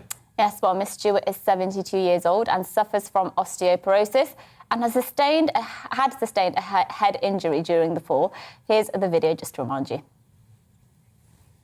So as you can see there, the postman in red, and you can't quite see... Just towards the bottom left of the screen. Maybe if someone gets rid of that strap across the bottom of the screen, we might be able to see her. Yeah, you can see her hair at the bottom there, and he's literally just walked away. How could you do that? Help. I mean, it beggars belief why he would think... It's snowing. She could get hypothermia very easy. She was already injured. She could have easily died. I mean, she could have easily died, and he just walked away. Yes. I think you know. So my understanding, and I'm sure someone on Twitter will correct me if I'm wrong on this, is that in countries like, I think, France, if you see someone who's in active distress and potentially is in a dangerous situation to the point where it could be life-threatening, it can actually be a crime if you don't do anything to help them. Well, yeah, it should be, surely. She was obviously a vulnerable lady. He wasn't going to do himself any harm trying to help. Well, the least he could have done, if he didn't want to help her personally, the least he could have done is call an ambulance. I don't understand why you wouldn't. So that video, I can't quite remember when this happened, but of course the update on this is that he has actually now been sacked from his job. Let us know if you think that was right. I mean, I think you'd find it hard to find people who would want to defend the man, but let us know what you think about that as well. GB Views at gbnews.uk. Absolutely, yes. Well, we are going to actually delve into the terrifying world of my inbox now and see what you guys have... The wild west of my inbox, absolutely, yes. And see what you have all been saying. So, we're going to start with Tony. Thank you very much, Tony. Can you imagine what would happen if the deadly virus was actually as deadly as saying it is? Well, that's obviously Tony's view, but in reality, of course, the death rates have been, pretty varied around the world. In fact, we have actually got some figures here that we're going to go to soon about the latest figures about Omicron in the US, which actually are quite fascinating. And John has been in touch to say that he thinks there's no point anyone rebelling this evening. He actually wants vaccine passports. He doesn't think it's that much of a constraint on civil liberties. So thank you very much. A range of views. Yes, thank you. And keep them coming in. And we'll go to more of those across the next hour. But coming up, we'll be back with more of today's top stories and plenty of your views. And we'll be talking about, as we have been throwing to this morning, that rebellion that the Prime Minister is expected to have later on in Parliament. But first, let's give you the weather. It's time to remind ourselves there's always another winter. Canary Islands sponsors the weather. Hello again. Grey skies for most of us today, with some patches of drizzle here and there as well. But it will be wet in the far northwest for northern and western Scotland in particular because of these weather fronts which are moving in from the Atlantic, containing some steady and heavy rain at times. This weaker weather front, trapped by an area of high pressure, brings thicker cloud across some central and southern parts of the UK and some light rain and drizzle at times, particularly for parts of Wales over the higher ground, southwest England as well.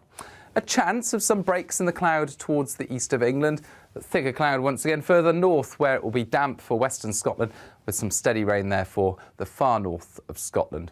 Quite breezy in the north as well, but that breeze coming in from the southwest brings mild air, so temperatures reaching 13 Celsius in some spots. It's not going to be a cold day, that's for sure. But it will be a grey day and another cloudy night to come for the vast majority. That cloud lowering to cover the hills in the west and some patchy drizzle once again, especially in the west. The steady rain across Scotland pushes south into parts of Northern Ireland, southern Scotland and northwest England. And it's a mild night. It's going to be frost-free virtually across the board. But it'll be a bright start to the day for parts of, say, the Midlands into eastern England. Some sunshine here at times, a better chance compared to this afternoon. Elsewhere, generally cloudy skies, but the area of cloud and rain across Scotland sinks south into Northern Ireland, northwest England, and it brightens up for the north of Scotland with some sunshine here, albeit with a few showers for the far north. Feeling a bit colder here, otherwise it's another very mild afternoon to come with temperatures largely in the double figures. A lot of cloud cover then as we end Wednesday. Some breaks there to the east and the far north. With high pressure building from the south as we head towards the end of the week, it's going to be largely dry, but it will stay mostly cloudy and it will turn just a little bit colder. Canary Islands sponsors the weather. You're watching GB News live across the UK and the world on our digital stream. GB News is Britain's news channel. We are the UK's home of discussion and debate from all perspectives. We are here for you. Don't forget to join our YouTube community by clicking on that subscribe button. And if you want the GB News app, you can click and catch up on programmes anytime. We love to hear from you, so email us. gbviews@gbnews.uk. Thanks for being part of the GB News family. My name is Andrew Doyle. Join me every Sunday evening at 7 p.m. for Free Speech Nation. This is a show where we address current affairs and news stories of the week with the help of two wonderful comedian panellists. I brought in comics because I want to give it a lighter edge, and also they work for less. See you there.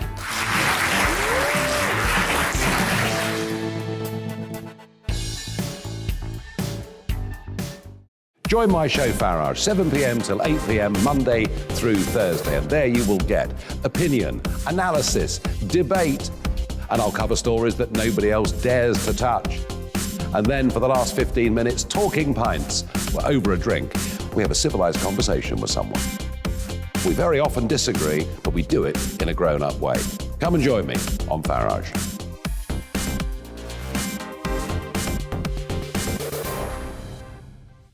I'm Colin Brazier. I've reported from more than 70 countries around the world, covered wars from Afghanistan to Iraq, from Lebanon to the Balkans. I'm trying to bring that experience, that feel for events, to the studio.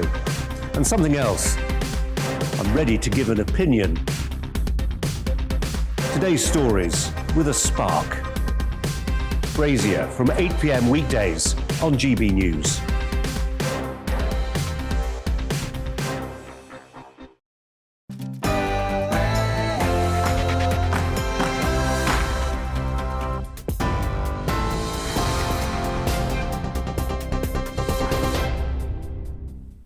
Good morning, I'm Rosie Wright.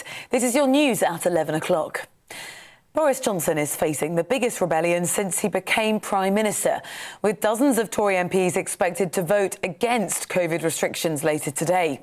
More than 70 backbenchers are publicly threatening to defy the government whip and oppose some Plan B measures for England. It's thought as well that up to 10 ministerial aides could resign to oppose the controls. Several separate votes will be held on face mask rules, on mandatory vaccinations for NHS staff and on so-called COVID passports. Despite this, the measures, including COVID passes for entry into nightclubs and other venues, are expected to pass because Boris Johnson has the support of the Labour Party, who back tighter controls. People are facing problems getting hold of COVID-19 tests for a second day in a row. Lateral flow tests have been unavailable to order via the government website. It's understood a number were available in the early hours of the morning. Well, this has happened as double-jabbed people are now being asked to take a lateral flow test every day for 7 days if they come into contact with someone who tests positive for coronavirus. Meanwhile, the Prime Minister is appealing to the public to come forward to help the booster jab rollout. Boris Johnson says tens of thousands of volunteers were needed to help give out boosters to try to curb the spread of the new Omicron variant. Well, it comes after the government announced a target of nearly 1 million jabs per day to get all eligible adults vaccinated by the end of December. Former NHS Trust Chairman Roy Lilly told GB News that is quite unrealistic. To suddenly on Sunday night say, oh, listen, and by the way, on Monday we're going to do 1 million vaccinations. Oh, no, we're not. We've got to recruit the volunteers with the estates people who've got to sort out the locations, there's security, there's clinical waste, there's logistics. I mean, this is a big operation, and I'm not saying the NHS isn't up for it. It is. But if you simply do the numbers, the carryover of the unvaccinated into the next day, it's just statistically impossible to do by the end of the month. Campaigners have described the government's plans to overhaul the Human Rights Act as a power grab and an attempt to put themselves above the law. The Justice Secretary Dominic Raab will reveal new proposals which he says will strengthen typically British rights and add a healthy dose of common sense. Some campaigners, though, say these plans are threatening the ability to challenge those in power, and they warn the rights of ordinary people could be fatally weakened by the changes. The Henry Jackson Society told GB News the Act, though, does need modernising. They need to be addressed in terms of those imbalances where I feel that the rights of those who do break the law tend to be prioritised. And the reality of the matter is that in an era which is incredibly volatile and unpredictable in terms of the security threat, that needs to be reflected in how our human rights regime works in the UK. The wife of a US diplomat who's charged with causing the death of a teenager by dangerous driving will face a UK court early next year. Anne Sokoulis is accused of killing Harry Dunn in a road crash outside the US military base RAF Croughton in Northamptonshire in August 2 years ago. The Crown Prosecution Service say the case will be heard at Westminster Magistrates Court in January. The trial of a needle-free COVID-19 vaccine is being launched. The University of Southampton has developed a new method of delivery by using a jet of air instead to push it through the skin rather than a needle. You are up to date. I'll be back with the latest headlines in half an hour. For now, though, back to the point.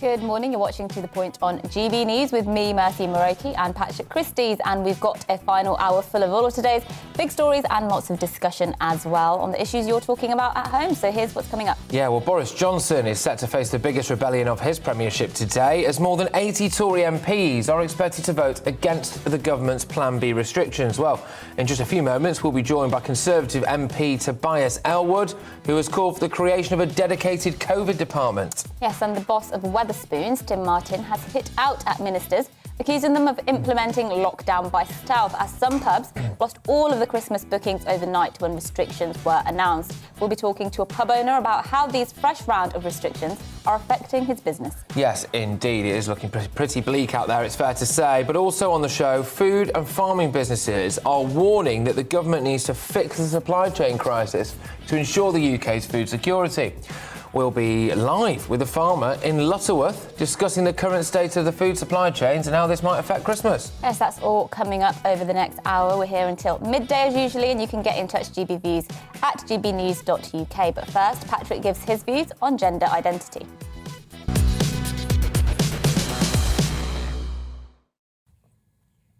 I think there's a really worrying push to create some kind of androgynous, genderless society. In Wales, politicians are going to debate, for just 30 minutes only, by the way, whether or not to remove sex from their sex education curriculum. Yeah, you heard. Education chiefs have removed the word sex from the title of the new teaching code and replaced it with sexuality, apparently, as well as removing all references to boy, girl and women. This is prioritising ideology over biology, and it could also be classed as indoctrination because, unlike in England, Welsh parents can't choose to take their children out of sex education classes if they disagree with them. So their only option might be to pay for private education. Now, Martha Gwion of Welsh women's group Merchyd Cymru said it's best when she said, "A code where girls and women are invisible apart from references to their bodily functions is more than just counterintuitive. Such coyness and aversion to naming our bodies, our reality and oppression is antithetical to high-quality relations and sex education." And that's the point, isn't it? It's actively damaging the quality of children's education at this stage. And there's no massive public clamour for it, is there? I don't understand why there's such a huge push to erase women. And this is happening right across the board. Police Scotland has been criticised for saying that it will record rapes by offenders with a penis as being committed by a woman if the attacker identifies as female. The Scottish Police Force confirmed someone could be classed as a woman where a person born male but who identifies as a female and does not have a full gender recognition certificate and then commits a rape. This will just manipulate the rape stats and potentially diminish the perception of how much of a risk women actually face. Why does it seem like the priority is always the perpetrator and not the victim? If you don't want to be misgendered in your police report, then frankly don't go around raping women. And what's the implication here, then? That there'll end up being more men who identify as women who go into a women's prison. This isn't safe, and it doesn't make sense. And the people pushing for these kind of things, I'm pretty sure, can't possibly think that this would make their own daughters safer.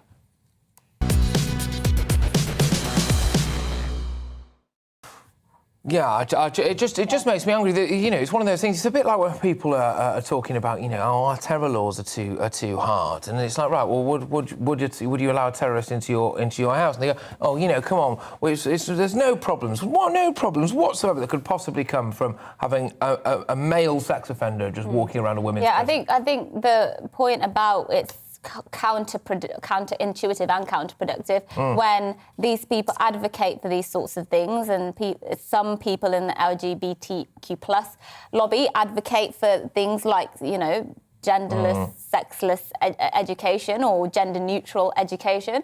And what it's doing, I think, is before children, innocently, you just think there's a man there and there's a woman. They don't really think too much about it. But the idea that they now want to replace that with sexuality, which is something else. Sex is a very sort of medical, biological thing, isn't it? Female, male, they have female-male organs, whatever.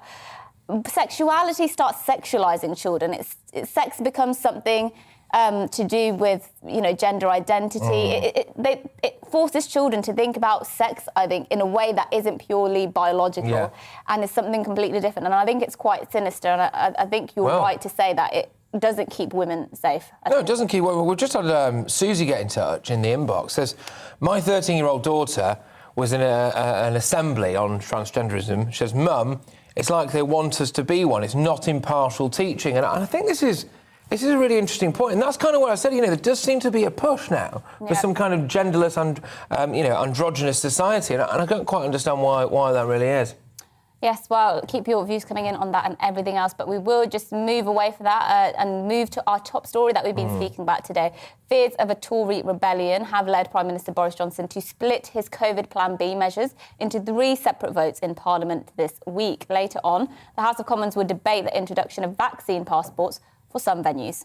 Yes, well, it's believed that Boris Johnson is facing a rebellion of around 80 Conservative MPs, that's 80, including some who hold junior ministerial positions.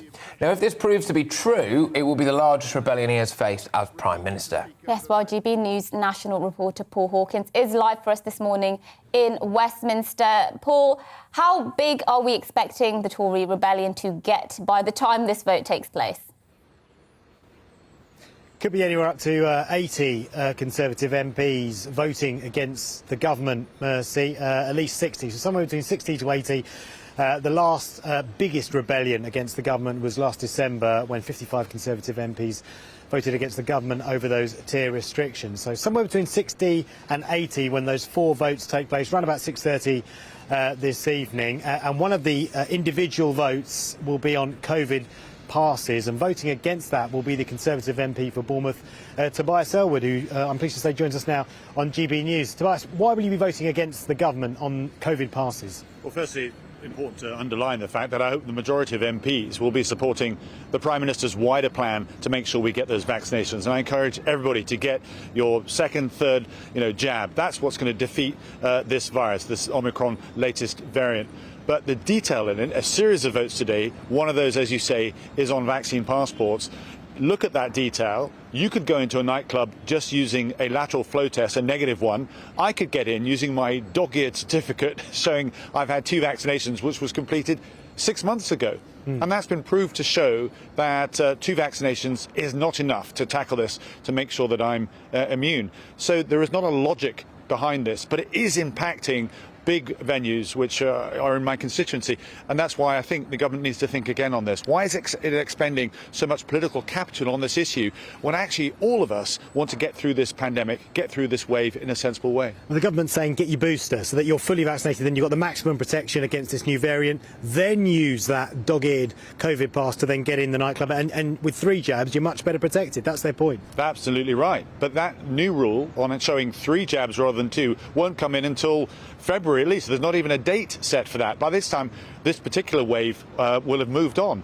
But I make the case, the wider case, that actually, strategically speaking, of handling crises, we've got to get better at this, because it won't just be Omicron. It'll be another letter of the alphabet, Greek alphabet, that'll be associated with COVID. Only 40% of the world is actually vaccinated.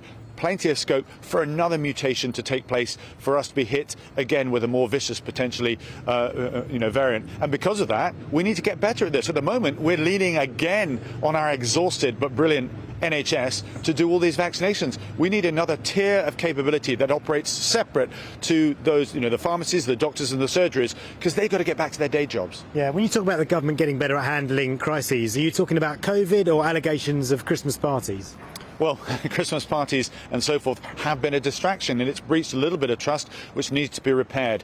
If you are going to ask the nation to take difficult decisions, to accept new restrictions, of course there needs to be that bond with Number 10, and I'm sure the investigations that are now taking place looking at that will help that.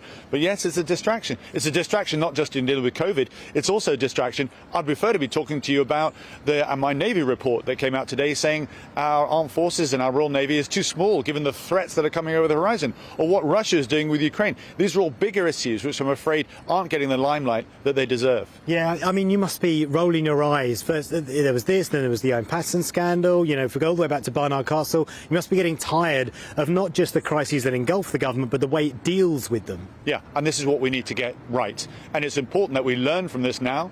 A general election is a little way away. Let's show that we can advance, we understand, we get into a better position so that we've taken collective stock of what's happened and proved to the nation that we deserve to continue in government. Thanks for speaking to us this morning, Tobias. Really appreciate you joining us. Tobias Ellwood there, the MP for Bournemouth there, who will be one of a number of rebels. We reckon between 60 to 80 voting against the government this evening, giving Boris Johnson his most bloodied nose yet in government. Brilliant, good stuff, Paul. Thank you very much, Paul, and of course Tobias Ellwood as well there. So that was Paul Hawkins. For us, just outside Westminster, well, after the break, we're going to be speaking to the spokesperson of the family of Harry Dunn, who was killed in a crash in 2019 after it was confirmed that Anne Sakoulas, the US national who's charged over his death, will have her case heard in the UK. But first, it's the weather. It's time to remind ourselves there's always another winter. Canary Islands sponsors the weather.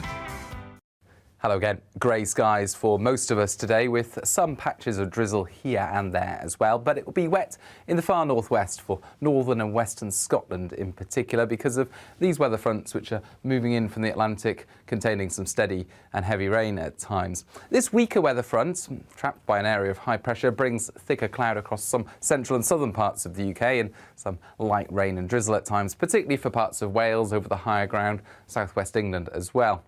A chance of some breaks in the cloud towards the east of England, but thicker cloud once again further north, where it will be damp for western Scotland, with some steady rain there for the far north of Scotland. Quite breezy in the north as well, but that breeze coming in from the southwest brings mild air, so temperatures reaching 13 Celsius in some spots. It's not going to be a cold day, that's for sure. But it will be a grey day and another cloudy night to come for the vast majority. That cloud lowering to cover the hills in the west and some patchy drizzle once again, especially in the west.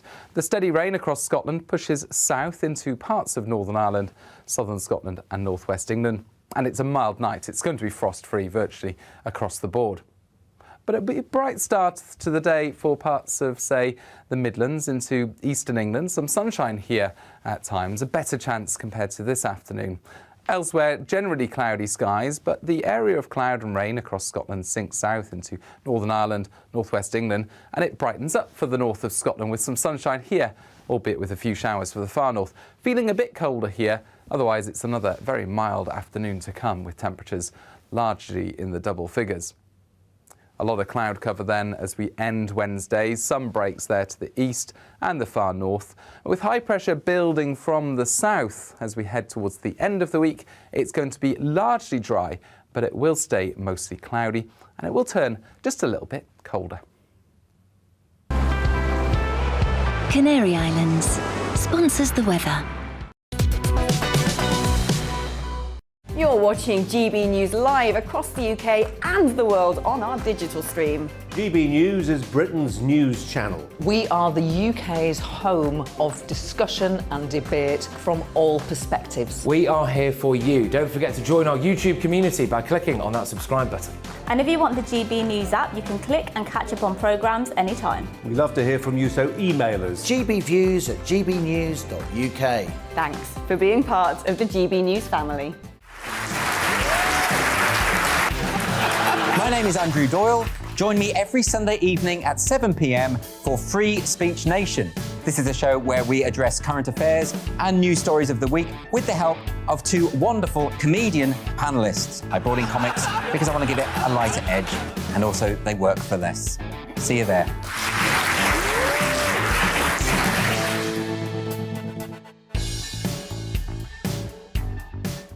Join my show Farage, 7 p.m. till 8 p.m. Monday through Thursday, and there you will get opinion, analysis, debate, and I'll cover stories that nobody else dares to touch. And then for the last 15 minutes, talking pints. We're over a drink. We have a civilised conversation with someone. We very often disagree, but we do it in a grown-up way. Come and join me on Farage.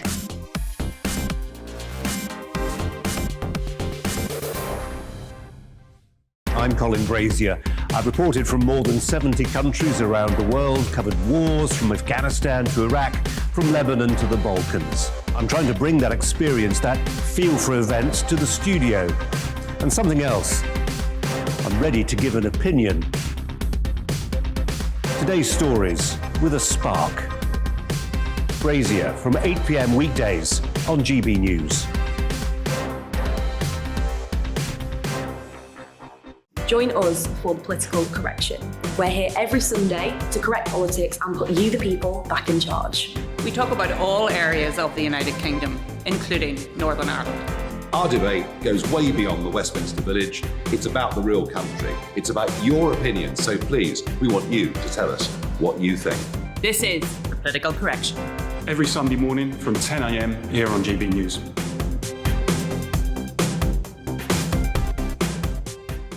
You're watching GB News live across the UK, the world, and our digital stream. GB News is Britain's news channel. We are the UK's home of discussion and debate from all perspectives. We're here for you. Don't forget to join our community by hitting the subscribe button. And download the GB News app so you can click and catch up on programmes anytime. We love to hear from you. Email us at gbviews@gbnews.uk. Thanks for being part of the GB News family.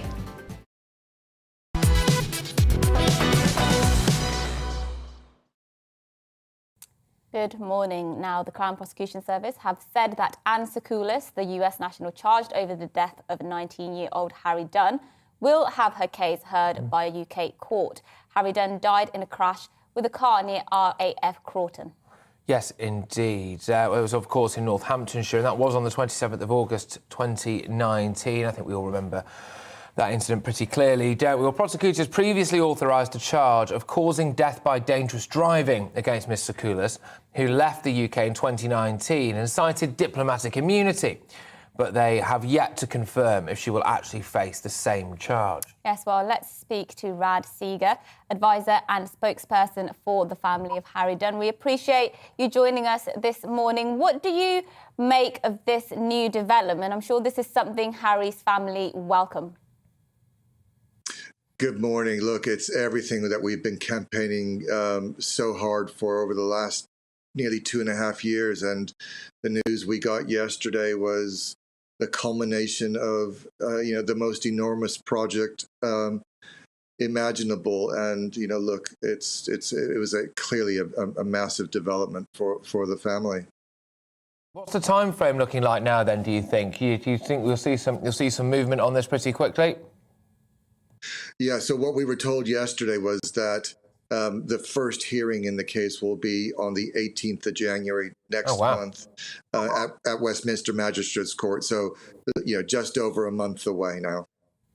And her lawyers have, from what I've read this morning, they've been very intent on reiterating the fact that she's not obliged to, show up on video link. What do you think she will actually attend? I mean, what do you think her role, whether she'll play an active role in what's going on here? Well, look, there's no doubt in our minds because the Crown Prosecution Service told us what was happening. They told you and your colleagues in the media yesterday what's happening. I'm not sure what's going on in Virginia, but we're very clear that hearing on the 18th of January is going ahead. It may just be a matter of semantics or dotting the I's or crossing the T's. The statement actually said there is no agreement at this time. It certainly doesn't say that she isn't participating or cooperating. So, yeah, we're very much planning for that hearing to take place on the 18th of January. The fact that she has been putting up so much resistance to coming over and facing justice, essentially. Well, look, we just don't know the reality of the situation, whether the U.S. government, her employer, has prevented her from coming back. We've just not been privy to what's going on. And look, this for us is just about that simple point of principle that you don't get to do this sort of thing and walk away. We bear her no ill will. She will get absolutely a fair hearing when she faces our jurisdiction, and we must all respect that. So, we just don't know the reality of what's going on, but what we do know is that the United States government was left with no option other than to reverse their appalling decision. And, with your help and colleagues in the media and the great British public getting right behind us, as I say, they were left with no option other than to change their minds. How are Harry's parents at this news? Thank you so much for asking. That, of course, is the most important question. And, the reality is that they're in a living nightmare every day without their son. And that's the simple truth. But we did get to a point last night where I think we can now begin to help them move forward to adjust to their new normal. But, they are all suffering beyond imagination. But thank you very much for your concern and asking. Yes, and please send them our best wishes. And just finally, what did they want to see come out of this particular hearing? What would be the best case scenario here for you? Well, this would be the first hearing that any of us would have to participate in if we were going through the criminal justice system. So as I understand it, it'll be a very brief hearing where she'll just confirm her details. And then depending on what she does then, it will then go to the next stage and presumably up to the Crown Court for the case to be dealt with. So this is the beginning of the criminal process like any of us would have to go through. Can I just ask, Rad, why you decided to get involved in this, how you became involved? Thank you so much. It's just by sheer luck that I got involved. Harry's family just happened to live 200 yards away from where I live. My children grew up with Harry and his twin brother, Niall. I've known Charlotte, Harry's mom, for about 20 years. And my children pestered me to go up the road because obviously the kids were talking. They were saying there was a problem. I happened to be a lawyer. And so my kids just kept saying, go up and see if you can help. And that's what I did. And that was when they were told that they had less than 1% chance of having anyone held accountable. And that just was not acceptable to me. This is not what diplomatic immunity is to be used for. So I'm just a community-minded volunteer.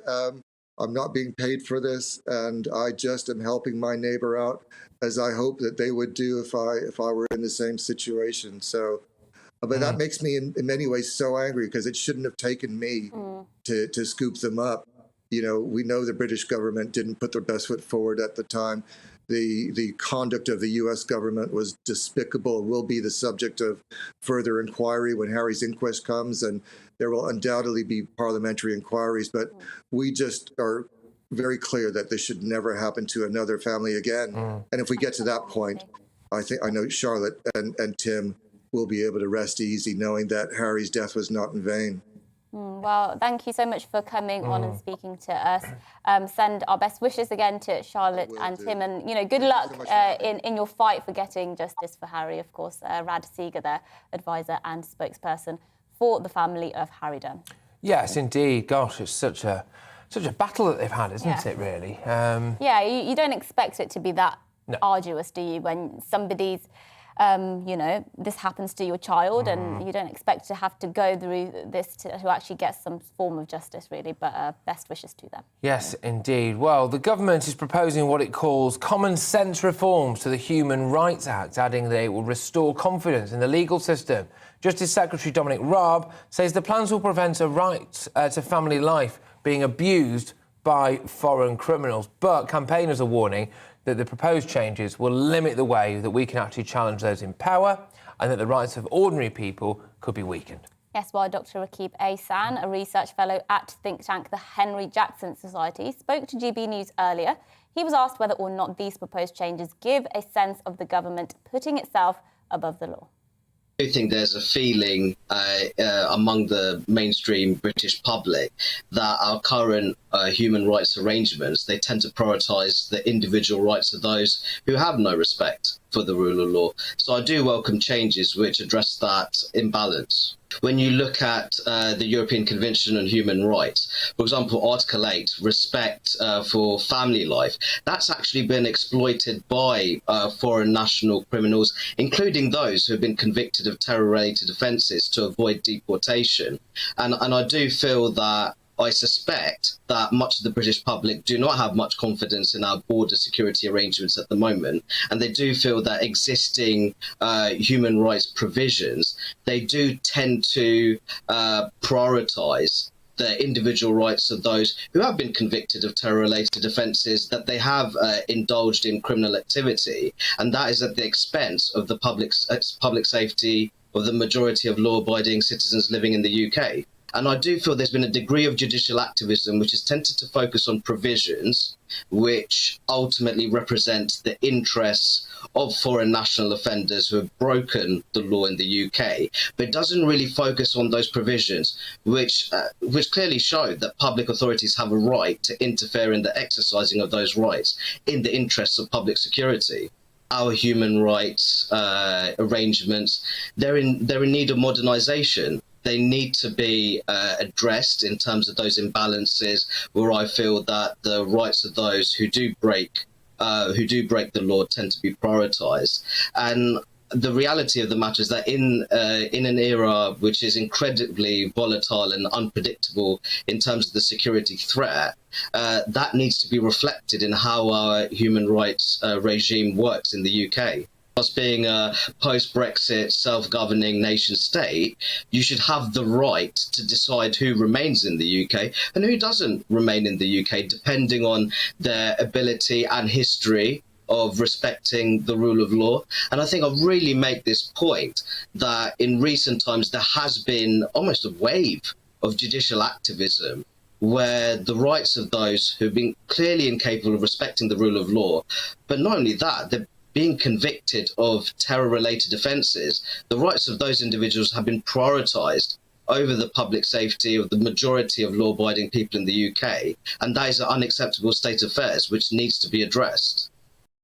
That was Dr. Rakib Ahsan there from the Henry Jackson Society, just talking about those proposed reforms to human rights laws that the government are trying to bring into force. Yes, indeed. Well, we're just going to go to some of your views quickly now. GBviews at gbnews.uk.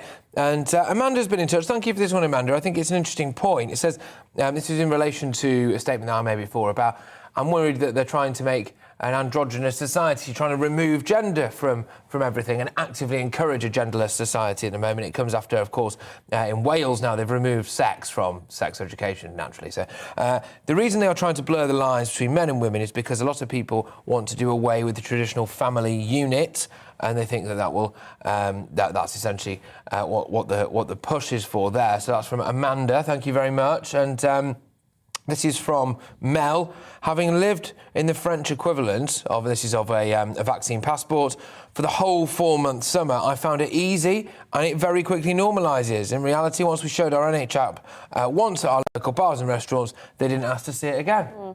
Sorry, who's that? Mel. Mel. Is Mel saying that's a good thing? She's like, yeah, it's interesting because some people might see that and interpret it as a bad thing, the fact that it's become normalised to show your medical status every time you're going somewhere. It's that normalisation would scare quite a lot of people. But thanks for your views and keep getting in touch, gbviews at gbnews.uk.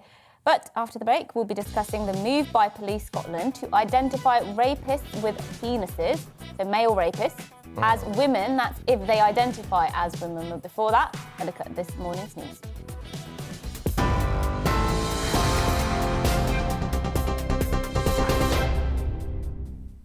I'm Rosie Wright. Let's get you up to date with the latest headlines.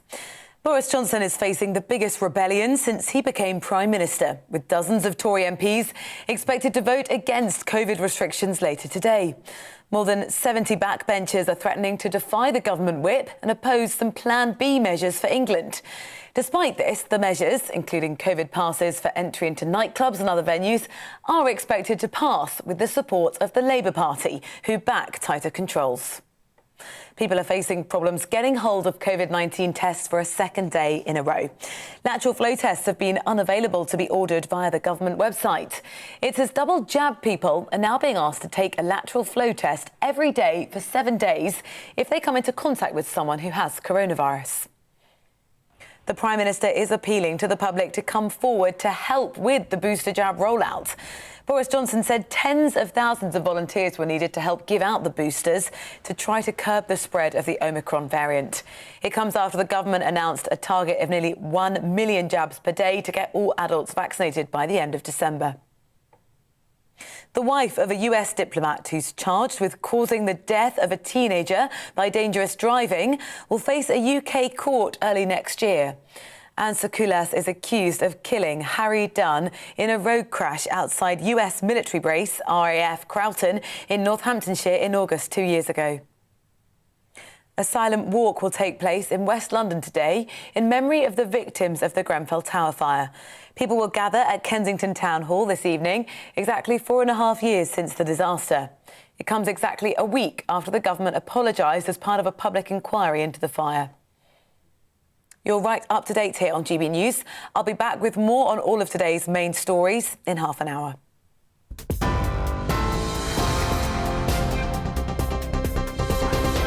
You're watching GB News live across the UK and the world on our digital stream. GB News is Britain's news channel. We are the UK's home of discussion and debate from all perspectives. We are here for you. Don't forget to join our YouTube community by clicking on that subscribe button.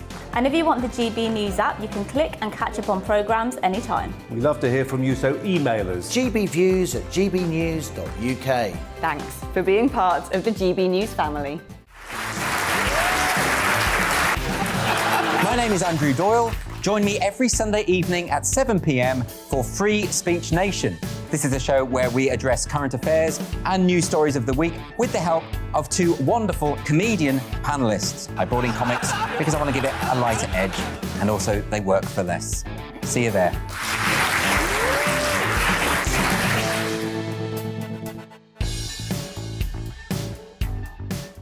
Join my show Farage, 7 p.m. till 8 p.m. Monday through Thursday. And there you will get opinion, analysis, debate, and I'll cover stories that nobody else dares to touch.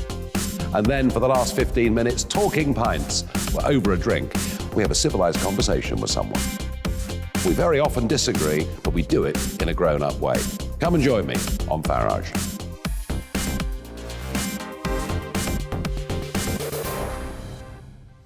I'm Colin Brazier. I've reported from more than 70 countries around the world, covered wars from Afghanistan to Iraq, from Lebanon to the Balkans. I'm trying to bring that experience, that feel for events, to the studio. And something else. I'm ready to give an opinion. Today's stories with a spark. Brazier from 8 p.m. weekdays on GB News.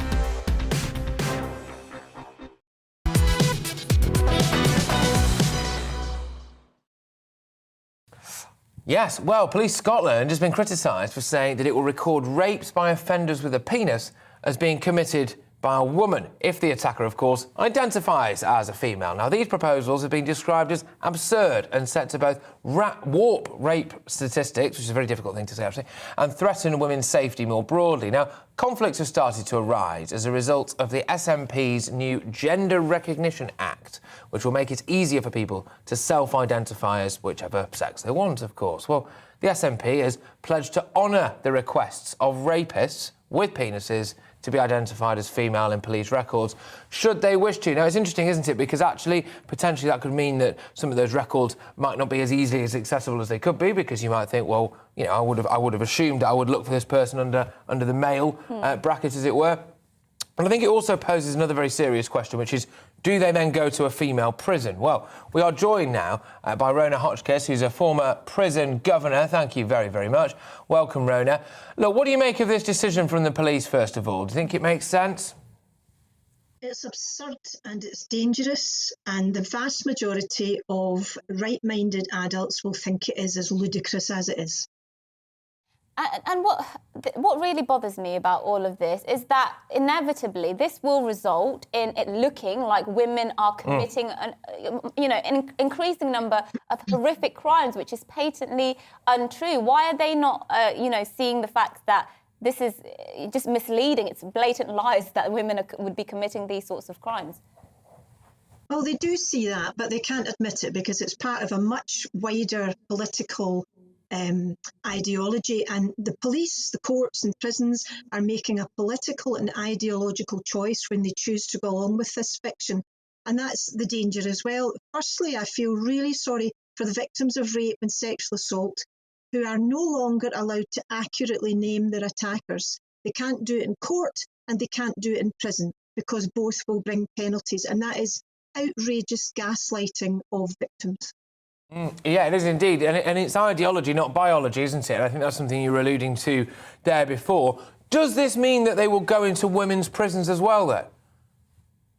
Well, at the moment, an awful lot of male offenders who identify as trans, the vast majority don't identify as that before they come into prison, I should add, will go to women's prisons. There's nothing in law that says they have to do that again. This is a choice because people take their cue from the government of the day, and the SNP support this absolute fiction entirely. But the worry for us is that if self-ID becomes law, then you won't be able to stop any of these offenders, no matter how heinous their offences. They will not be able to stop them from demanding to be sent to women's prisons. And ultimately, you do believe that this will result in people being harmed, this will result in people being put under significant risk, but actually tangible risk in the sense that there will be harms caused as a result of this? Yeah, oh, absolutely. There have already been physical harms. Women have been sexually assaulted in the English prison system. They haven't, to my knowledge, in Scotland, but there are lots of other harms that happen at an emotional and well-being level. And there are legion reports in America of women being sexually assaulted by men claiming to be women and being allowed into women's spaces like women's prisons. What do you think the government should do about this, even if there is little hope of them actually doing anything about this? Because it does seem that there's an urgent need for people, women in particular, to be protected. But it's, you know, governments across the world seem very slow on doing that. Well, what seems to be happening is a kind of mass delusion that has taken in people who feel they want to do the right thing and who think, some of them genuinely think they're doing the right thing. In this country, all the government have to do is to reinforce the adherence to the 2010 Equality Act, which allows for the exclusion of trans women from all female spaces. But no public bodies are encouraged to apply that. Instead, they are allowed to apply the fiction, driven by Stonewall, I have to say, that trans women are women and you mustn't question that or suggest that they're not. Yeah, OK. And why do you think, just maybe a bit of a wider question on this, why do you think there is a big push for this? Do you think this is all about, you know, upholding rights for the trans community? I mean, a lot of people were saying in my inbox here that it's almost an attack on the nuclear family. It's an attack on, you know, on traditional family in a sense. Do you fear that there is really that happening? I don't think I'm really qualified to speak about that. I don't have a nuclear family myself. No, I don't personally think it's that. I think it's about a new desire to be nice to people, to be kind to people. And as always, when that comes to the fore, women's rights are at the bottom of the heap. So this is essentially a men's rights movement where men are allowed to tell women that they're not allowed to speak, where men will speak for women, where men will trample in and take women's prizes, women's places, women's spaces. And if women try and speak up, they are called transphobes, they're called haters, and they're given an unprecedented level of abuse and threats on social media because of it. And often they're sacked as well and all sorts. They come for everything, don't they, in the end? And I think that's a fantastic Absolutely. turn of phrase that, to say that it's a men's rights movement. And I think that's a really good way of putting it, Rona. Thank you. Yes, Rona Hotchkiss. Thank you. Their former prison governor. Really interesting conversation, I think. And I think she hit on the key point there, is that you're not allowed to question people who say they identify as women, even if not necessarily question whether they think they what they want to, but question the concept of what should the rights be when somebody, a rapist, identifies as a woman and then wants to be recorded as a woman and then wants to go into a women's jail. We should be allowed to have conversations around that because they are perfectly civil conversations and perfectly reasonable conversations to be having, but the conversations always shut down. It would be incredibly weird if we didn't have that conversation. It's weirder to not to not have the conversation about that, to just wave something like that through and just accept it straight off the bat, than it is to go, hang on a minute, can we have a chat about it? Identity. I found that identity issues are sort of becoming the only issues in which people are told off for having the conversation about it. Usually on everything else, it's, why aren't we talking about this more? But with issues of identity, whether it's to do with gender or race, I found that people don't want you to talk about it. They think you're talking about it too much if you're raising any concerns. Yes, absolutely. Well, look, just obviously a little bit of a change in tone now. Food security in the UK, if the government doesn't fix the supply chain crisis to ensure food security, is essentially, it's potentially anyway, going to be pretty bad for farming and wider business as well. They say that the sector has been hit hard by a mix of worker shortages and rising inflation, which has driven up energy, feed and fertiliser prices. This is the National Farmers Union apparently now is due to meet with other industry bodies today to discuss the issues surrounding food security. Yes, well, let's hear from some boots on the ground or in the field. Jacob Sykes, who's the Managing Director at Foss Meadows Farm in Lutterworth, and joins us now. Thanks for your time this morning. Just give us an idea of what sort of supply chain related issues you've been experiencing at your farm. OK, so the main issues we're having is staffing. We're a poultry farm growing pretty rapidly, and trying to get enough staff has been very, very difficult. As I looked a little bit frazzled at the moment on the run-up to Christmas, we're working very long hours and trying to keep everything going to make sure everyone gets their Christmas birds. So what's behind the staff shortages there then? Is it, just things like people potentially were they more maybe coming from abroad and that stopped a little bit now, or is it what's the main issue? So I think there's a lot of people who've got are now no longer coming from abroad. From our point of view, our business is growing pretty rapidly, and we've never really had that issue in the past. But now we've probably got at least 10 positions to fill all year, and we're just not getting people coming wanting the jobs, or if they do want the jobs, they're coming and basically saying it's not for them. So. And why do you think that is? Why do you think that is? Because some people have been critical of agricultural employers for not providing particularly desirable conditions and having to rely on people from abroad who might be more inclined to take lower working conditions. Is that something you recognise, or do you think that's actually a fallacy? Well, I think you just said the word agricultural. Agricultural is outside. There's a lack of people knowing where their food comes from.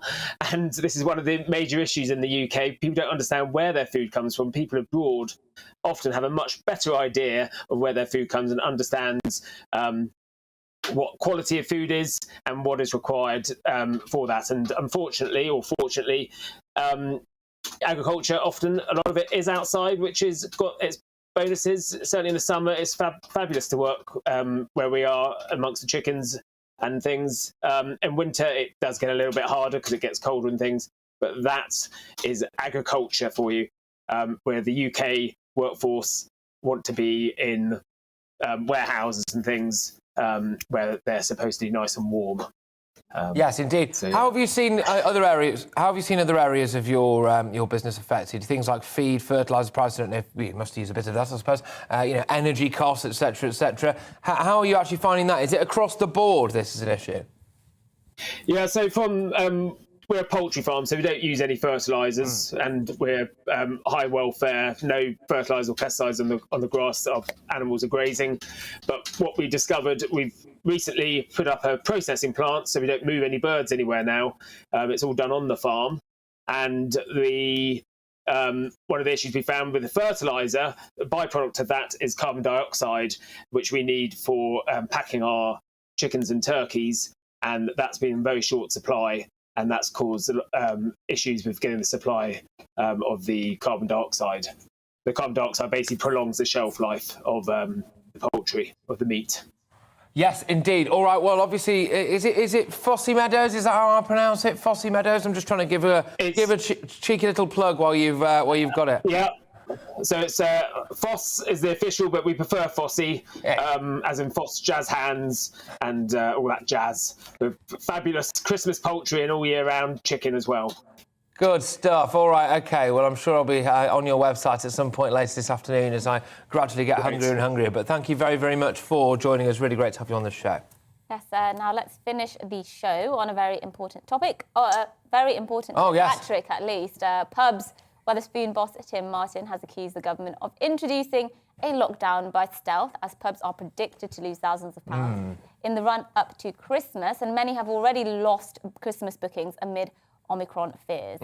Yes, I like Tim Martin, actually, at Wetherspoons. You know, it's called, you probably do know this, don't you?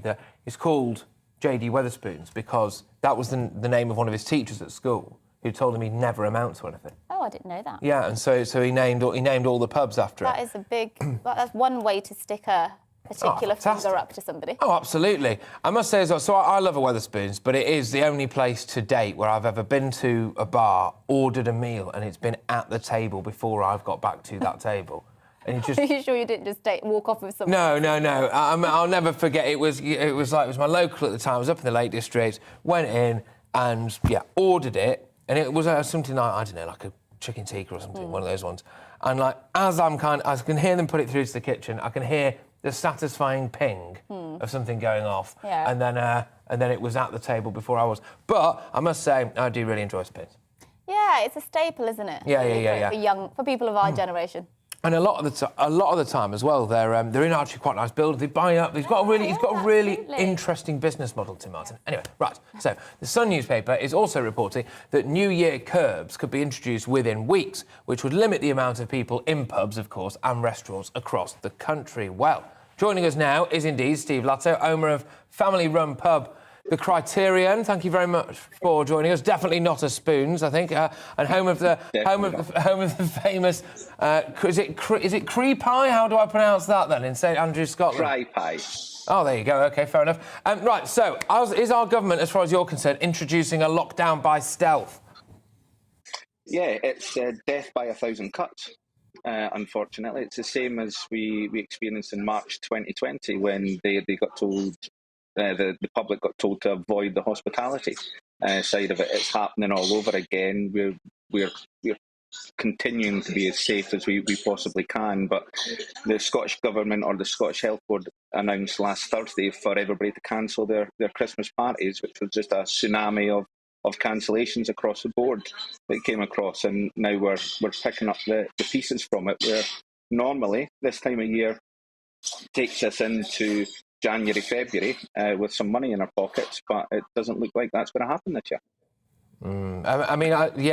Look, absolutely. I suppose, is there any kind of silver lining here in the sense that it's at least a better year than last year?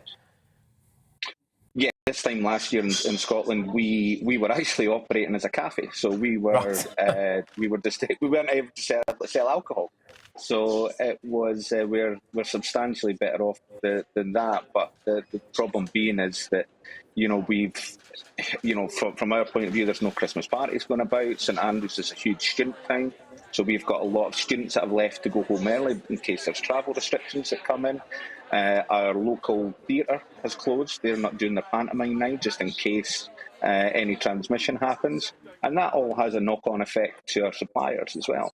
So if you look at we've not ordered any beer or wine, spirits. We've reduced our orders to our butcher until the announcement gets made today from Nicola Sturgeon on how we're going forward. We kind of just get kept hanging, and we don't know what's coming around the corner with us, unfortunately. And the big cost is closing down and opening back up again. And at the moment, we don't have any support for us or for potentially our staff if we do get closed down. Yes, and it's all very unfortunate. But I think it's an important moment, I suppose, to remind people why they shouldn't, if they have bookings coming up, why they shouldn't cancel their bookings at the pub. And I'm particularly interested in what a Cree pie is, because I'm a massive pie lover. Cry pie. Cry pie? Yeah, that's the one. Cry pie. I love a pork pie, I love a steak and ale pie, but I've never had a cry pie. So if you think about a pot pie, it's there it goes. There's the perfect photo of it. So it's a porcelain dish with a puff pastry top, and it's got we've got steak and ale, we've got chicken chorizo and sun-dried tomatoes. We've also got a vegetarian option, and if you want a carb overload, we've got the macaroni and haggis pie as well.